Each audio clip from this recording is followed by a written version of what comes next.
اعوذ باللہ من الشیطان الرجیم بسم اللہ الرحمن الرحیم رب اشرح لی صدری ویسر لی امری واحلل عقدۃ من لسانی یفقہوا قولی رب یسر ولا تعسر وتمم بالخیر وما توفیقی الا باللہ اللہم صلی وسلم علی نبینا محمد آمین یا رب العالمین۔ سننے والی تمام بہنوں کو السلام علیکم ورحمۃ اللہ وبرکاتہ۔ الحمدللہ، اللہ کی رحمت سے آج ہم تیسرے پارے میں ربع کے بعد سے سورہ بقرہ کی آیت نمبر 274 سے اپنے سبق کا آغاز کریں گے۔ اس سے پہلے کہ ہم سبق پر جائیں، مسند احمد کی یہ حدیث آپ کو سناتی ہوں کہ قیس بن کثیر کہتے ہیں کہ ایک آدمی مدینہ سے ابو درداء رضی اللہ عنہ کے پاس آیا جو کہ دمشق میں تھے، تو انہوں نے اس سے پوچھا کہ میرے بھائی کون سی چیز تجھے لائی ہے؟ اس نے کہا کہ ایک حدیث کی خاطر آیا ہوں، مجھے پتہ چلا ہے کہ آپ اس حدیث کو رسول اللہ صلی اللہ علیہ وسلم سے بیان کرتے ہیں۔ انہوں نے کہا کیا تو تجارت کے لیے تو نہیں آیا؟ اس نے کہا نہیں۔ انہوں نے کہا تو کسی اور ضرورت کے لیے تو نہیں آیا؟ اس نے کہا جی نہیں۔ انہوں نے کہا کہ تو صرف اس حدیث کے حصول کے لیے آیا ہے؟ اس نے کہا جی ہاں۔ تو انہوں نے کہا بس بے شک میں نے رسول اللہ صلی اللہ علیہ وسلم کو یہ فرماتے ہوئے سنا تھا، جو آدمی حصول علم کے لیے کسی راستے پر چلتا ہے اللہ اسے جنت کے راستے پر چلا دیتے ہیں، اور بے شک فرشتے طالب علم کی خوشنودی کے لیے اپنے پر بچھا دیتے ہیں، اور زمین اور آسمان کی ساری مخلوق عالم کے لیے بخشش کی دعا کرتی ہے، حتیٰ کہ پانی کے اندر کی مچھلیاں بھی۔ سبحان اللہ۔ وہ عمل کہ جس کے آخر میں جنت ہے، وہ عمل جس کے لیے فرشتے استقبال کرتے ہیں، ان کی راہوں پر اپنے پر بچھا دیتے ہیں، اور کائنات کی ہر چیز اس شخص کے لیے بخشش کی دعا کرتی ہے، وہ عمل کیا ہے؟ علم حاصل کرنا۔ اسی لیے عبداللہ بن مبارک سے پوچھا گیا کہ آپ کب تک طالب علم بن کر رہیں گے؟ تو فرمایا کہ امید ہے کہ آپ زندگی کی آخری سانس تک مجھے اسی راستے پر چلتا ہوا دیکھیں گے۔ اور پھر فرمانے لگے بھلا جس چیز کے لیے ہر چیز مغفرت کی دعا کرتی ہو، وہ راستہ بھی کبھی چھوڑا جا سکتا ہے؟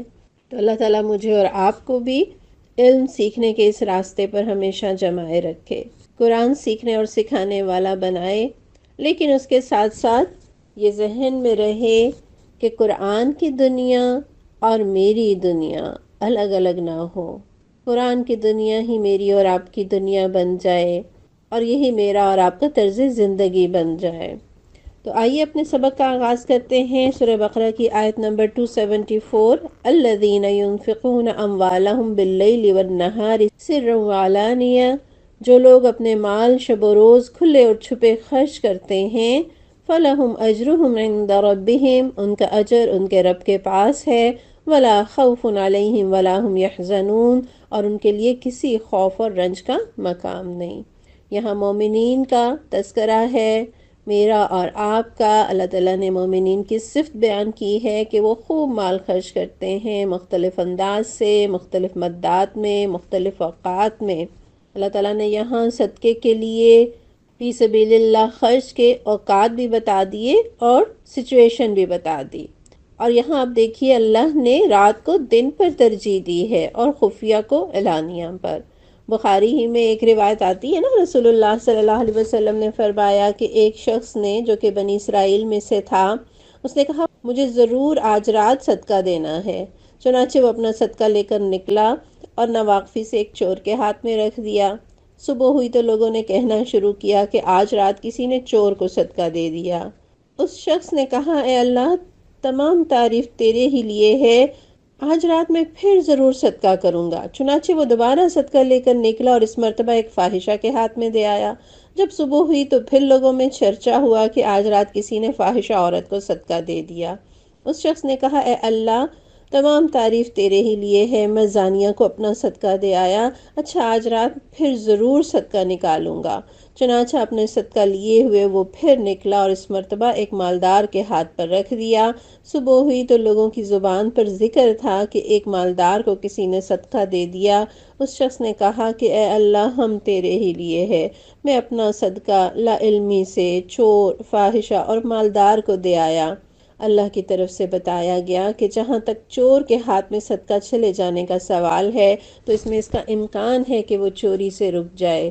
اسی طرح فاحشہ کو صدقے کا مال مل جانے پر اس کا امکان ہے کہ وہ زنا سے رک جائے، اور مالدار کے ہاتھ میں پڑ جانے کا یہ فائدہ ہے کہ اسے عبرت ہو اور پھر جو اللہ عز و جل نے اسے دیا ہے وہ خرچ کرے۔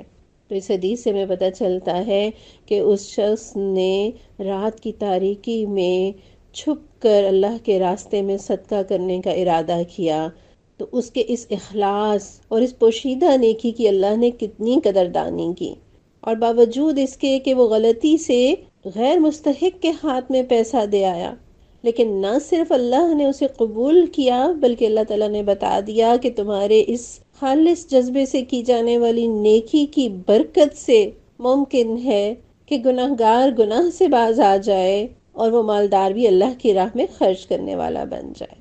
بار بار اللہ تعالیٰ انفاق کا تذکرہ کرتے ہیں، اللہ کے راہ میں خرچ کرنے کی ترغیب دلاتے ہیں، اور نبی صلی اللہ علیہ وسلم نے تو فرمایا تھا کہ صدقہ کرو۔ ایک ایسا زمانہ بھی تم پر آنے والا ہے جب ایک شخص اپنے مال کا صدقہ لے کر نکلے گا اور کوئی اسے قبول کرنے والا نہیں پائے گا۔ یعنی آج تو ہم سوچتے ہیں کہ میں کس کس کو دوں، کتنی ہی مدات اور کتنے ہی منصوبے اور کتنے ہی پروجیکٹ اور کتنے ہی مسکین بیوہ اور یتیم ہماری امداد کے منتظر ہیں۔ دین کو مضبوط کرنے کے لیے پیسے کی ضرورت ہے، لیکن نبی صلی اللہ علیہ وسلم کا فرمان سچا ہے کہ ایک وقت آئے گا کہ کسی کو تمہارے اس صدقے اور انفاق کی ضرورت نہیں ہوگی۔ جو نیکی کے مواقع اللہ نے دیے ہیں اور جو زندگی کی یہ مدت مجھے اور آپ کو ملی ہے، اللہ تعالیٰ اس میں ہمیں اپنے لیے بہت ساری نیکیاں جمع کرنے والا بنا دے۔ بخاری میں صحابہ کے بارے میں آتا ہے کہ جب آیت صدقہ نازل ہوئی تو وہ فرماتے ہیں ہم بوجھ ڈھونے کا کام کیا کرتے تھے۔ یعنی آیت صدقہ نازل ہوئی اور اتنا پیسہ نہیں تھا کہ وہ اللہ کے راستے میں خرچ کریں، تو انہوں نے مزدوری کی، بوجھ ڈھونے کا کام کیا تاکہ مزدوری ملے اور ہم صدقہ کر سکیں۔ تو للہ فی اللہ خرچ کرنا اسلامی معاشی نظام کا ایک بہت بڑا پلر ہے۔ مومن اللہ کی محبت میں، رب کو خوش کرنے کے لیے، اپنے گناہوں کو مٹانے کے لیے اور ہمیشہ کی جنتوں کا سودا کرنے کے لیے اور جہنم سے بچنے کے لیے خرچ کرتا ہے۔ اور اللہ کی راہ میں خرچ کرنا معاشرے کے اندر تو بہتری لاتا ہی ہے، مگر یہ انفاق کرنے والے کے دل کو دھونے کا ذریعہ بھی بنتا ہے، اور یہ صرف مال کو ہی پاک نہیں کرتا بلکہ اللہ کے راستے میں خرچ کرنے والوں کی زندگیوں کو بھی پاکیزہ بناتا ہے۔ سورہ توبہ میں اللہ تعالیٰ فرماتے ہیں نا، خُذْ مِنْ أَمْوَالِهِمْ صَدَقَةً تُطَهِّرُهُمْ وَتُزَكِّيهِمْ۔ اے نبی صلی اللہ علیہ وسلم، آپ ان کے مال میں سے صدقہ لے کر انہیں پاک کیجئے اور نیکی کی راہ میں انہیں بڑھائیے۔ گویا صدقہ دلوں کی پاکی کا اور زندگیوں کے تزکیے کا سبب بنتا ہے، اور مال دینے والے کی تو تطہیر ہوئی ہی۔ یہ مال جب نیچے اترتا ہے اور غریب کا چولہا جلتا ہے، بھوک مٹتی ہے، تو چوری اور ڈاکے کے رستے بھی بند ہو جاتے ہیں اور دلوں میں محبتیں پیدا ہوتی ہیں۔ نتیجتاً دونوں طرف فائدہ ہی فائدہ ہے، اور اللہ تعالیٰ نے آیت کے آخر میں بتا دیا کہ صدقات رنج و غم کا علاج ہیں۔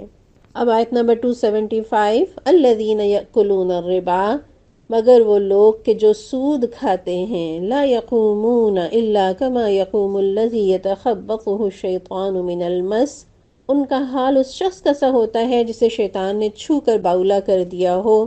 ذالک بأنہم قالوا انما البیع مثل الربا، اور اس حالت میں ان کے مبتلا ہونے کی وجہ یہ ہے کہ وہ کہتے ہیں کہ تجارت بھی تو آخر سود ہی جیسی چیز ہے۔ وَأَحَلَّ اللَّهُ الْبَيْعَ وَحَرَّمَ الرِّبَا، حالانکہ اللہ نے تجارت کو حلال کیا ہے اور سود کو حرام۔ فَمَنْ جَاءَهُ مَوْعِظَةٌ مِّن رَّبِّهِ فَانْتَهَى فَلَهُ مَا سَلَفَ، لہٰذا جس شخص کو اس کے رب کی طرف سے یہ نصیحت پہنچے اور آئندہ کے لیے وہ سود خوری سے باز آ جائے، تو جو کچھ وہ پہلے کھا چکا اس کا معاملہ اللہ کے حوالے ہے۔ وَأَمْرُهُ إِلَى اللَّهِ وَمَنْ عَادَ فَأُولَٰئِكَ أَصْحَابُ النَّارِ، اور جو اس حکم کے بعد پھر اسی حرکت کا اعادہ کرے وہ جہنمی ہے، ہم فیہا خالدون، جہاں وہ ہمیشہ رہے گا۔ پچھلی آیت میں انفاق کا تذکرہ تھا، ان مومنوں کا تذکرہ تھا جو اللہ کے راستے میں اللہ کی خوشی کے لیے دن رات کھلے اور چھپے خرچ کرتے ہیں، اور یہاں اس کے بالکل اپوزٹ ایک دوسرے شخص کا معاملہ ہے جو مال کی محبت میں بری طرح گرفتار ہے، جو اتنا سنگ دل ہے، اتنا سیلفش ہے کہ مجبور کی مدد کرنا تو دور کی بات، اگر وہ قرض بھی دیتا ہے تو سود کا مطالبہ کرتا ہے۔ گویا اس آیت میں صدقے کی ضد کا تذکرہ ہے، اور صدقے کی ضد کیا ہے یا اس کا اپوزٹ کیا ہے؟ سود۔ اور کسی چیز کی حقیقت اس وقت تک واضح نہیں ہوتی جب تک کہ اس کا اپوزٹ بیان نہ کر دیا جائے، تو اللہ تعالیٰ نے اگلی ہی آیت میں انفاق کا اپوزٹ سود اس کا ذکر کر دیا۔ اور یقین جانیے کہ آج کا بت جس کی پوجا کی جا رہی ہے، یہ وہ بت نہیں ہے جو مٹی یا پتھر سے تراشے جاتے تھے، بلکہ آج کا بت دولت اور پیسہ ہے۔ اور یہاں اللہ نے ذکر کیا کہ یأکلون الربا، وہ کھاتے ہیں سود۔ اور کیوں یأکلون کا لفظ آیا کہ جب انسان کھانا کھاتا ہے تو اس کھانے کے اثرات اس کے پورے جسم میں جاتے ہیں، رگ رگ میں اس کا اثر جاتا ہے، تو اسی طرح سود کھانے والے کے پورے جسم میں سود کی نحوست اور اس کی گندگی سرایت کر جاتی ہے۔ اور پھر وہ کیسی پرسنالٹی بنتی ہے؟ اللہ تعالیٰ نے اسے اس شخص سے تشبیہ دی ہے جو کہ باولا ہے، جو کہ پاگل ہے۔ کیسا پاگل؟ دنیا میں پیسے کے پیچھے پاگل، اتنا پاگل کہ لوگوں کی بدحالی سے اپنی خوشحالی کا سامان کر رہا ہے۔ اور جس طرح پاگل آدمی عجیب عجیب حرکتیں کرتا ہے نا، یہ شخص بھی انتہائی ناشائستہ اور نامعقول حرکتیں کرتا ہے، اور آخرت میں انسان اسی حال پر اٹھایا جائے گا جس حال میں اس نے جان دی ہوگی، اسی پاگل پن میں اس نے اپنی زندگی گزاری، تو اسی پاگل پن کی حالت میں وہ اٹھایا جائے گا۔ اور سود کی کس قدر قباحت ہے، نبی صلی اللہ علیہ وسلم نے اسے 7 ہلاک کر دینے والے بڑے کبیرہ گناہوں میں شمار کیا ہے۔ یعنی یہ وہ گناہ ہے جو کہ ہلاک کر دینے والا ہے، اور جتنا یہ کبھی گناہ ہے اتنا ہی معاشرے میں عام ہے۔ پھر رسول اللہ صلی اللہ علیہ وسلم نے ہر اس شخص پر لعنت فرمائی ہے جو سود کے معاملے میں کسی بھی طرح سے شریک ہے۔ مسلم کی حدیث میں آتا ہے کہ رسول اللہ صلی اللہ علیہ وسلم نے لعنت فرمائی ہے سود کھانے والے پر، سود دینے والے پر، سود لکھنے والے پر، اور سودی لین دین کے گواہوں پر، اور آپ صلی اللہ علیہ وسلم نے فرمایا کہ وہ سب گناہوں میں برابر کے شریک ہیں۔ یعنی اگر کوئی محض اس ڈاکومنٹ کو لکھ رہا ہے، لین دین میں وہ شریک نہیں ہے، لیکن وہ سود کے گناہ میں برابر کا شریک ہے۔ اور ایک حدیث کا مفہوم ہے، جس نے سود لیا یا دیا وہ میرے ذمے سے بری ہے۔ یہ کون کہہ رہا ہے؟ یہ شافی محشر رسول اللہ صلی اللہ علیہ وسلم، جن کی شفاعت کی ہم تمنا کرتے ہیں اور رب سے دعائیں کرتے ہیں، انہوں نے کہہ دیا کہ جو سود کے معاملے میں ملوث ہوا وہ میرے ذمے سے بری ہے۔ اور سود کتنا قبیح ہے، سلسلۃ الصحیحہ کی حدیث ہے کہ سود کے 72 درجے ہیں، اور اس کا سب سے کم ترین درجہ آدمی کا اپنی ماں سے زنا کرنے کے برابر ہے۔ استغفر اللہ، سب سے کم ترین درجہ کس قدر قبیح گناہ کے برابر ہے، تو سوچئے کہ اس کے باقی درجے کس لیول کے ہوں گے۔ اور پھر اسی حدیث کے اندر آتا ہے کہ اس کا سب سے بڑا درجہ کسی مسلمان کی عزت خراب کرنا ہے۔ گویا کسی مومن کی آبرو ریزی کرنا سود کی طرح ایک بہت بڑا گناہ ہے۔ اللہ ہمیں ہر چھوٹے بڑے گناہ سے اپنی پناہ میں رکھے۔ حضرت کعب رضی اللہ عنہ فرماتے ہیں، مسند احمد میں درج ہے کہ اگر میں 33 مرتبہ زنا کروں تو مجھے یہ برائی سود کا 1 درہم کھانے سے ہلکی محسوس ہوگی، جبکہ اللہ جانتا ہو کہ میں اس کو سود سمجھ کر ہی کھا رہا ہوں۔ اب کوئی یہ نہ سمجھے کہ زنا کرنا کوئی معمولی بات ہے یا چھوٹا جرم ہے، یہاں سود کی قباحت بتائی جا رہی ہے کہ وہ کتنا بڑا گناہ ہے۔ اور وہ نبی صلی اللہ علیہ وسلم جو کہ صادق المصدوق ہیں، ان کی سچی آنکھوں نے دیکھا، اور نبی صلی اللہ علیہ وسلم نے اپنی سچی زبان مبارک سے جس سے قرآن سنایا، اسی مبارک زبان سے یہ بھی سنایا کہ رات خواب میں نے 2 آدمی دیکھے، وہ دونوں میرے پاس آئے اور مجھے بیت المقدس لے گئے، پھر ہم سب وہاں سے چلے یہاں تک کہ ایک خون کی نہر پر آئے، اور وہاں نہر کے کنارے ایک شخص کھڑا ہوا تھا اور نہر کے بیچ میں بھی ایک شخص کھڑا تھا۔ نہر کے کنارے پر کھڑے ہونے والے کے سامنے پتھر پڑے ہوئے تھے۔ بیچ نہر والا آدمی آتا اور جو ہی وہ چاہتا کہ باہر نکل جائے تو فوراً ہی باہر والا شخص اس کے منہ پر پتھر کھینچ کر مارتا، جو اسے وہیں لوٹا دیتا تھا جہاں وہ پہلے تھا۔ اسی طرح جب بھی وہ نکلنا چاہتا، کنارے پر کھڑا ہوا شخص اس کے منہ پر پتھر کھینچ مارتا اور وہ جہاں تھا وہیں پھر لوٹ جاتا۔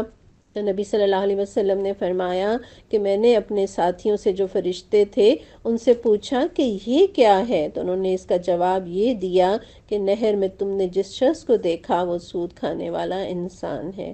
اللہم لا تجعلنا منہم۔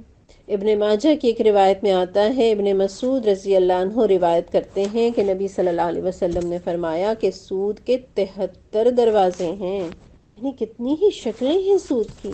یعنی ایک تو واضح اور سمپل سود ہے جو صاف سمجھ میں آتا ہے کہ یہ سود ہے، اس کے علاوہ بھی بہت ساری شکلیں ہیں مختلف ناموں کے ساتھ، مختلف انداز سے، لیکن بنیادی طور پر وہ سود ہی ہے۔ جیسے انشورنس، بیمہ، انعامی بانڈز، یہ تو سود اور جوئے کا مرکب ہے۔ پھر قسطوں میں چیزوں کی قیمتوں کا فرق، یہ بھی سود کی قسم سے ہے۔ پھر اسی طرح نبی صلی اللہ علیہ وسلم نے فرمایا جس شخص نے اپنے بھائی کی سفارش کی اور وہ اس کے لیے سفارش پر کوئی تحفہ لایا اور اس نے قبول کر لیا تو یہ سود کے دروازوں میں سے ایک بہت بڑے دروازے پر آ گیا۔ یعنی ایک شخص جس پوسٹ پر بیٹھا ہے اس کی ذمہ داری ہے لوگوں کے کام کرنا، اور اس ذمہ داری کی وہ تنخواہ ادارے سے یا حکومت سے لیتا ہے۔ پھر جب وہ وہاں اس سیٹ پر بیٹھ کر کسی کا کام کر دیتا ہے جو اس کے فرائض منصبی میں داخل ہے، اور اس کے بدلے وہ شخص اسے کوئی تحفہ لا کر دے اور وہ قبول کر لے، تو نبی صلی اللہ علیہ وسلم نے اسے بھی سود قرار دیا۔ اور حضرت عمر رضی اللہ عنہ فرماتے ہیں کہ قرآن کی سب سے آخر میں نازل ہونے والی آیت سود والی ہے، لیکن ہوا یوں کہ نبی صلی اللہ علیہ وسلم کی وفات ہو گئی اور آپ صلی اللہ علیہ وسلم نے ابھی اس کی تفسیر نہیں کی تھی، بس سود کو بھی چھوڑ دو اور جس چیز میں سود کا شبہ ہو اسے بھی چھوڑ دو۔ یہ مسند احمد کی 8447 نمبر کی حدیث ہے۔ تو اللہ تعالیٰ ہر طرح کے سود سے ہمیں اپنی پناہ میں رکھے، ہمیں انفرادی طور پر بھی سود سے بچائے اور اجتماعی طور پر بھی بحیثیت قوم اللہ سودی نظام سے ہمیں بچنے کی توفیق عطا فرمائے۔ اور ایک دلچسپ بات یہ ہے کہ اللہ تعالیٰ نے بھی تو ہم سے سود کا مطالبہ نہیں کیا۔ مثلاً ہم پر اللہ تعالیٰ نے نماز فرض کی ہے، گویا یہ ایک قرض ہے جو ہم نے اپنے رب کو ادا کرنا ہے، اور اگر خدا نخواستہ کبھی بھول کر یا نیند کی وجہ سے ہماری نماز رہ جائے تو کیا ہم اتنی ہی نماز ادا کریں گے یا اس سے ڈبل پڑھیں گے؟ اتنی ہی ادا کریں گے نا۔ اور اس طرح کی بات رسول اللہ صلی اللہ علیہ وسلم نے مسند احمد کی ایک روایت میں بتائی۔ سیدنا عمران بن حسین رضی اللہ عنہ سے مروی ہے، وہ کہتے ہیں ہم رسول اللہ صلی اللہ علیہ وسلم کے ساتھ چلتے رہے، رات کے آخر میں ہم نے پڑاؤ ڈالا، بس ہم بیدار نہ ہو سکے، یہاں تک کہ سورج کی گرمی نے ہم کو جگایا اور ہم میں سے ہر شخص دہشت زدہ ہو کر وضو کے لیے کھڑا ہونے لگا۔ بس نبی صلی اللہ علیہ وسلم نے انہیں حکم دیا کہ سکون میں آ جائیں، پھر ہم وہاں سے کوچ کر گئے، چلتے رہے یہاں تک کہ سورج بلند ہو گیا، پھر آپ نے وضو کیا اور حضرت بلال رضی اللہ عنہ کو حکم دیا، انہوں نے اذان دی اور آپ صلی اللہ علیہ وسلم نے فجر سے پہلے والی 2 رکعتیں ادا کیں، پھر نماز کو کھڑا کیا، ہم نے نماز پڑھی۔ صحابہ نے کہا اللہ کے رسول، کیا ہم نے کل اس نماز کو اس کے وقت پر بھی لوٹانا ہے؟ یعنی ابھی تو ہم نے پڑھ لی لیکن کل جب فجر کا وقت ہوگا تو اس قضا شدہ فجر کو کل ہم دوبارہ پڑھیں گے؟ آپ نے فرمایا کیا یہ ہو سکتا ہے کہ تمہارا رب تم کو سود سے منع کرے اور خود تم سے قبول کرے؟ یعنی اللہ نے ہمیں تو سود سے منع کیا ہے اور ہم سے سود کا خود بھی مطالبہ نہیں کیا۔ جس طرح بلوں پر ہم دیکھتے ہیں نا کہ اگر آپ نے مقررہ تاریخ تک ادائیگی نہیں کی تو اتنی رقم، لیکن اگر مقررہ تاریخ سے معاملہ آگے نکل گیا تو اتنا جرمانہ ہوگا۔ اللہ ایسا معاملہ ہمارے ساتھ نہیں کرتے۔ لا علمی کی بنا پر، جہالت کی بنا پر، غفلت کی بنا پر کوئی ادائیگی رہ جاتی ہے تو جب یاد آئے، جب احساس ہو تو ہمیں اتنا ہی ادا کرنا ہے جتنا کہ ہم پر فرض تھا۔ ہاں اس کے علاوہ ہم جو بھی چاہیں نیکیوں میں بھرتے چلے جائیں۔ پھر اسی آیت کے اندر ایک خاص بات یہ تھی کہ لوگوں نے یہ کہا کہ تجارت بھی تو آخر سود ہی جیسی چیز ہے، تو سود اور تجارت میں تو بڑا فرق ہے، اور سب سے بڑا فرق یہ ہے کہ سود حرام ہے اور تجارت حلال۔ احل اللہ البیع وحرم الربا، 100 باتوں کی ایک بات کہ اللہ نے سود کو حرام قرار دیا ہے اور تجارت کو حلال قرار دیا ہے۔ بے شک اللہ کے ہر حکم میں بہت ساری حکمتیں اور بہت ساری مصلحتیں ہیں، لیکن ہر حکم کی ہر حکمت اور مصلحت ہماری اس چھوٹی سی عقل میں سما بھی نہیں سکتی۔ پھر ہم وہ لوگ کہ جو شراب اور شربت کے فرق کو جانتے ہیں، بکری کے گوشت اور خنزیر کے گوشت کے اندر فرق کو سمجھتے ہیں، یہی فرق سود اور تجارت کے اندر بھی ہے۔ تجارت کو سود جیسا کہنا یہ تو ایسے ہی ہے جیسے کوئی کہے کہ بیوی بھی عورت ہے اور ماں بھی، تو کیوں بیوی حلال ہے اور ماں حرام؟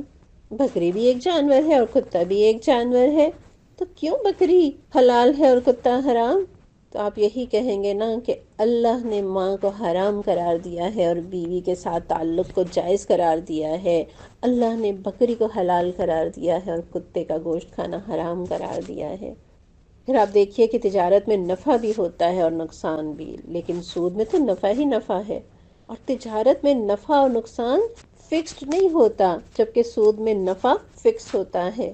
پھر تجارت میں تو نفع ایک مرتبہ ہوتا ہے، جبکہ سود میں نفع ہوتا ہی چلا جاتا ہے۔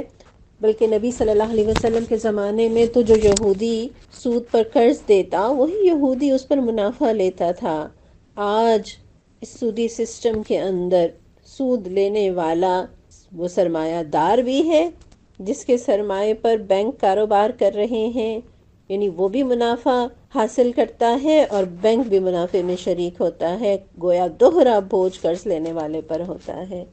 اور بعض لوگ کہتے ہیں کہ ہم نے تو باہمی رضامندی کے ساتھ یہ کام کیا ہے، تو باہمی رضامندی سے کوئی گناہ کا کام جائز نہیں ہو جایا کرتا۔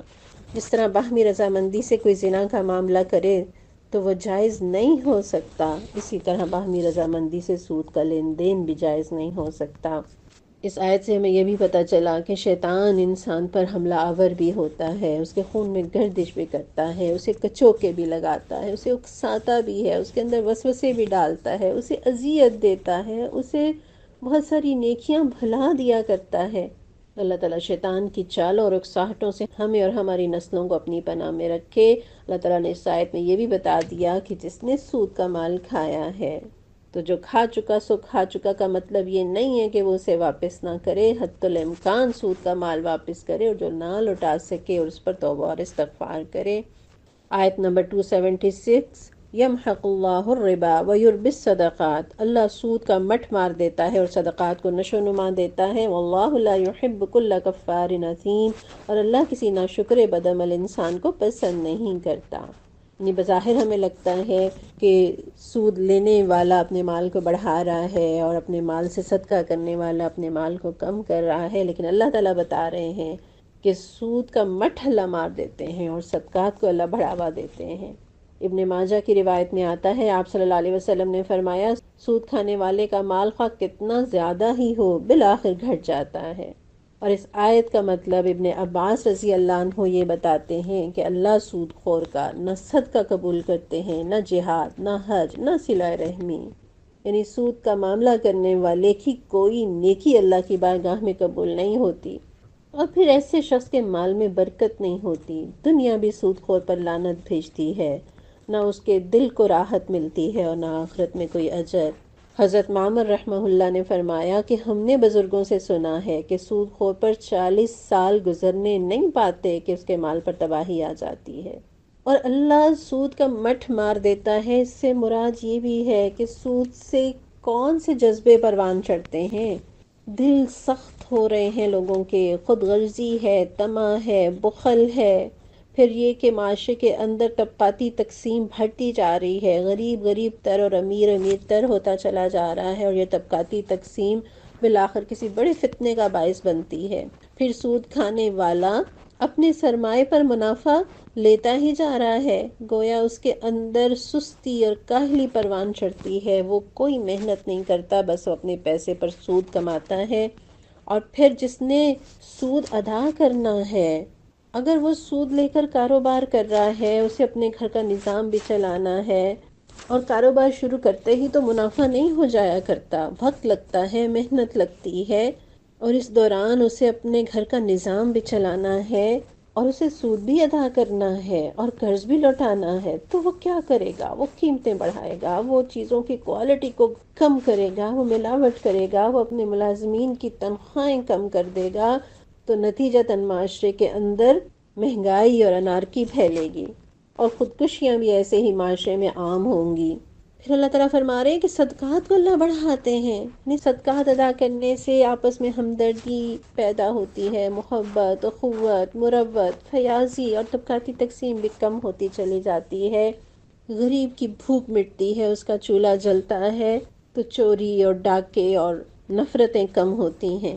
اور اللہ تعالیٰ کس طرح سے صدقے کو بڑھاوا دیتے ہیں؟ آپ صلی اللہ علیہ وسلم نے فرمایا، جس نے حلال کمائی سے ایک کھجور کے برابر بھی خیرات کی تو اللہ اسے اپنے دائیں ہاتھ سے قبول کر لیتا ہے، اور خیرات کرنے والے کے لیے اسے اس طرح بڑھاتا رہتا ہے جیسے تم میں سے کوئی اپنے بچھیرے کی پرورش کرتا ہے، یہاں تک کہ وہ پہاڑ برابر ہو جاتی ہے۔ سبحان اللہ! ایک کھجور اللہ کے راستے میں اخلاص کے ساتھ دی تھی، اللہ نے اسے پہاڑ کے برابر کر دیا۔ تو اللہ اس طرح سے صدقات کو بڑھاتے ہیں۔ پھر یہاں اللہ تعالیٰ نے سود لینے اور دینے والے کے لیے کفار نثیم کہا، اور کفار مبالغے کا صیغہ ہے، یعنی کٹر کافر ہے، اور کفار انتہائی ناشکرہ کے لیے بھی استعمال ہوتا ہے کہ اللہ نے اسے مال دیا تھا، اسے چاہیے تھا کہ اس مال پر شکر ادا کرتا، اللہ کی فرمانبرداری میں خرچ کرتا، غریب کو سہارا دیتا، لیکن اس نے کیسی ناشکری کی کہ اپنے اس مال کو اللہ کی نافرمانی میں اور لوگوں پر ظلم کرتے ہوئے خرچ کرنے لگا۔ اس کے اپوزٹ اگلی آیت دیکھیے 277، ان الذین آمنوا وعملوا الصالحات، ہاں جو لوگ ایمان لے آئیں اور نیک عمل کریں، واقاموا الصلاۃ وآتوا الزکاۃ، اور نماز قائم کریں اور زکوٰۃ دیں، لہم اجرہم عند ربہم، ان کا اجر بے شک ان کے رب کے پاس ہے، ولا خوف علیہم ولا هم یحزنون، اور ان کے لیے کسی خوف اور رنج کا موقع نہیں۔ پچھلی آیت میں اللہ نے کفر کا ذکر کیا، اور یہاں ایمان کا۔ اللہ کفر اور ایمان دونوں کا ساتھ ساتھ ذکر کرتا ہے تاکہ دونوں پہلو، دونوں رویے ہمارے سامنے رہیں اور ہمارے لیے چوائس کرنے میں آسانی ہو۔ پھر اللہ نے اس آیت میں یہ بھی بتا دیا کہ ایمان، عمل صالح اور نماز اور زکوٰۃ سود سے بچنے کا ذریعہ ہیں۔ آیت 278، یا ایھا الذین آمنوا اتقوا اللہ وذروا ما بقی من الربا ان کنتم مؤمنین، اے لوگو جو ایمان لائے ہو، اللہ سے ڈرو، اور جو کچھ تمہارا سود لوگوں پر باقی رہ گیا ہے اسے چھوڑ دو اگر واقعی تم ایمان لائے ہو۔ تو اس آیت میں بھی اللہ نے یہ بتا دیا کہ سود اور ایمان جمع نہیں ہو سکتے۔ سود کی حرمت جب نازل ہوئی، یہ حجۃ الوداع کا موقع تھا، اور اس موقع پر آپ نے ارشاد فرمایا تھا کہ جاہلیت کے تمام سود معاف ہیں، جو پہلا سود میں معاف کرتا ہوں وہ ہمارے خاندان کا سود ہے، اور وہ پورے کا پورا معاف ہے۔ مسلم کے اندر یہ روایت درج ہے، اور اس سے ہمیں یہ پتہ چلا کہ آپ صلی اللہ علیہ وسلم نے اپنی ذات سے، اپنے گھر سے، اپنے خاندان سے اصلاح کا عمل شروع کیا۔ اور اس آیت میں جو اللہ تعالیٰ نے فرمایا نا کہ وَذَرُوا، اور چھوڑ دو، اس سے پتہ چلتا ہے کہ کسی برائی کو چھوڑنے کے لیے ہمیں یکلخت فیصلہ کرنا ہوتا ہے، یہ ابھی یا کبھی نہیں۔ اگر ہم فوری فیصلہ نہیں کرتے تو بعض اوقات کبھی بھی اس فیصلے کو نہیں کر پاتے۔ تو جن چیزوں کے بارے میں علم ہو جائے، پتہ چل جائے کہ یہ گناہ ہے، یہ غلط ہے، اللہ مجھے اور آپ کو ہمت دے کہ ہم اسے فوری چھوڑ سکیں۔ آیت 279، فَإِن لَّمْ تَفْعَلُوا فَأْذَنُوا بِحَرْبٍ مِّنَ اللَّهِ وَرَسُولِهِ، اگر تم نے ایسا نہ کیا تو آگاہ ہو جاؤ کہ اللہ اور اس کے رسول صلی اللہ علیہ وسلم کی طرف سے تمہارے خلاف اعلان جنگ ہے۔ وَإِن تُبْتُمْ فَلَكُمْ رُءُوسُ أَمْوَالِكُمْ، اب بھی توبہ کر لو، یعنی سود چھوڑ دو تو اپنا اصل سرمایہ لینے کے تم حقدار ہو۔ لا تظلمون ولا تظلمون، نہ تم ظلم کرو اور نہ تم پر ظلم کیا جائے۔ یہاں آپ دیکھیے اتنے سخت الفاظ کہ اللہ اور اس کے رسول کی طرف سے اعلان جنگ، ایسے سخت الفاظ تو اللہ نے کسی بھی گناہ کے لیے استعمال نہیں کیے، نہ شرک کے لیے، نہ بے نمازی کے لیے، بلکہ اس شخص کے لیے استعمال کیے ہیں جو سود کا لین دین کرے، اور جو سود کا لین دین کرے وہ رب کی ناراضگی نہیں، غصہ نہیں، غضب بھی نہیں، جنگ کے مترادف ہے۔ کہاں ہم اللہ اور اس کے رسول صلی اللہ علیہ وسلم سے محبت کا دعویٰ کرتے ہیں، اور خدا نہ خواستہ کہیں ایسا نہ ہو کہ عملی زندگی میں اللہ اور اس کے رسول کے دشمنوں کی صف میں جا کھڑے ہوں۔ اور ہم تو وہ لوگ ہیں جو آج اسرائیل کے خلاف آواز اٹھانے سے ڈرتے ہیں، ایٹمی طاقت ہونے کے باوجود امریکہ سے جنگ سے ڈرتے ہیں کہ کہیں تورا بورا نہ بنا دیں، ہندو بنیے سے ڈرتے ہیں کہ کہیں ان کے ساتھ جنگ نہ لڑنی پڑ جائے، اسی لیے تو دفاع پر بجٹ کا کثیر حصہ خرچ کرتے ہیں، لیکن اللہ سے نہیں ڈرتے، اللہ کے اعلان جنگ سے نہیں گھبراتے۔ کیسے اس طرح کے گناہوں پر دلیر بنے ہوئے ہیں، کتنی حماقت ہے۔ بھلا جس کے ساتھ اللہ جنگ کرے تو جیت کس کی ہوگی؟ یقیناً اللہ کی۔ اللہ ہمیں سود کی دلدل سے نکلنے کی توفیق دے دے۔ یہ سودی نظام بدلے گا، لیکن کیسے؟ ایسی تبدیلیاں آسمان سے نہیں اترا کرتی کہ کسی دن کوئی فرشتہ آسمان سے اترے اور سودی نظام کو ختم کر دے اور میڈیا پر بریکنگ نیوز چلنے لگے کہ ناظرین سودی نظام ختم کر دیا گیا ہے۔ ایسے نہیں ہوگا، اس کے لیے ہمیں محنتیں کرنی ہوں گی، ہمیں قربانیاں دینی پڑیں گی۔ جیسے انگریزوں کی غلامی سے ہم قربانیاں دے کر آزاد ہوئے، ویسے ہی یہودی نظام معیشت سے نکلنے کے لیے محنت اور قربانی درکار ہے۔ ہمیں انفرادی طور پر بھی بینکوں کی نوکریاں چھوڑنی پڑیں گی، صالح حکمرانوں کے لیے کوشش کرنی ہوگی جو اللہ کی محبت میں سرشار ہوں، جو اللہ کے دین کے غلبے کے لیے کفر سے دبنے اور جھکنے والے نہ ہوں، جو سودی نظام معیشت کو جڑ سے اکھاڑیں اور اس کی جگہ اسلامی نظام معیشت کو رائج کریں، تاکہ معاشرے میں امن اور سکون آئے اور ہم اللہ کی فرما بردار بندوں کی صف میں آئیں اور ہم اور ہماری نسلیں سود سے بچ سکیں۔ کبھی ایسا ہوا کہ سرکاری نل سے گندا پانی آ رہا ہو تو اس لیے پی لیں کہ مجبوری ہے؟ نہیں، ہم کبھی فلٹر والا پانی استعمال کر رہے ہیں، کبھی ابال ابال کر پانی استعمال کرتے ہیں، طرح طرح کا انتظام کرتے ہیں، لیکن وہ گندا پانی نہیں پیتے۔ تو اس سودی سسٹم کے لیے بھی صرف حکمرانوں کو ذمہ دار ٹھہرا دینا اور پھر اطمینان کے ساتھ اس سسٹم کا حصہ بنے رہنا، یہ اللہ کے غضب سے بچنے کے لیے کافی نہیں ہوگا۔ ہمیں اپنی انفرادی زندگیوں میں بھی سود اور سود جیسی ہر چیز سے بچنا ہے، اور اجتماعی طور پر بھی ریاست کو سود کے سسٹم سے نکالنا ہے۔ پھر اگلی آیت میں دیکھیے اللہ تعالیٰ فرماتے ہیں وَإِن كَانَ ذُو عُسْرَةٍ فَنَظِرَةٌ إِلَىٰ مَيْسَرَةٍ، تمہارا قرض دار تنگ دست ہو تو ہاتھ کھلنے تک اسے مہلت دو۔ وَأَن تَصَدَّقُوا خَيْرٌ لَكُمْ إِن كُنتُمْ تَعْلَمُونَ، اور جو صدقہ کر دو تو یہ تمہارے لیے زیادہ بہتر ہے اگر تم سمجھو۔ پچھلی آیت میں یہ بتایا کہ قرض دو گے کسی ضرورت مند کو تو سود نہیں لوگے، اور یہاں بتا دیا کہ اگر تمہارا قرض دار تنگ دست ہے تو ہاتھ کھلنے تک اسے مہلت دو۔ یہ نرمی کا معاملہ بھی تمہاری طرف سے صدقہ ہوگا، اور اگر اس قرض کو معاف ہی کر دو تو یقیناً یہ بھی بڑے اجر کا باعث ہوگا۔ مسلم کی روایت میں آتا ہے آپ صلی اللہ علیہ وسلم نے فرمایا جو کسی تنگ دست کو مہلت دے یا معاف کر دے قیامت کے دن اللہ اسے اپنے سائے میں جگہ دے گا۔ اور پھر جو مدت طے ہو کسی کے ساتھ کہ اس مدت میں قرض واپس کر دے گا، پھر وہ نہ کر سکا، پھر اس مدت میں سہولت دینا کتنا بڑا اجر ہے۔ مشکات میں آتا ہے جس شخص کے ذمے قرض ہو اور مقروض ادائیگی میں تاخیر کرے تو قرض خواہ کے لیے ہر دن کے عوض صدقہ ہے۔ یعنی آپ تصور کیجئے کہ آپ نے 3 مہینے کے لیے کسی کو 1 لاکھ قرضہ دیا اور 3 مہینے پورے ہونے پر وہ قرضہ نہ لوٹا سکا، اور آپ نے اس کے لیے مہلت کی مدت کو اور بڑھا دیا، وہ 3 مہینے مزید نہ ادا کر سکا، تو آپ سوچئے ہر دن گویا 1 لاکھ روپے صدقہ کرنے کا اجر آپ کو مل رہا ہے۔ ہم کہاں اس قابل ہیں، کہاں اتنے بڑے دل والے ہیں کہ ہم روزانہ کی بنیاد پر اتنی اماؤنٹ صدقہ کریں، لیکن قرض خواہ کو مہلت دینے سے اللہ تعالیٰ کتنا اجر قرض دینے والے اور آسانی دینے والے کے کھاتے میں لکھتے چلے جاتے ہیں۔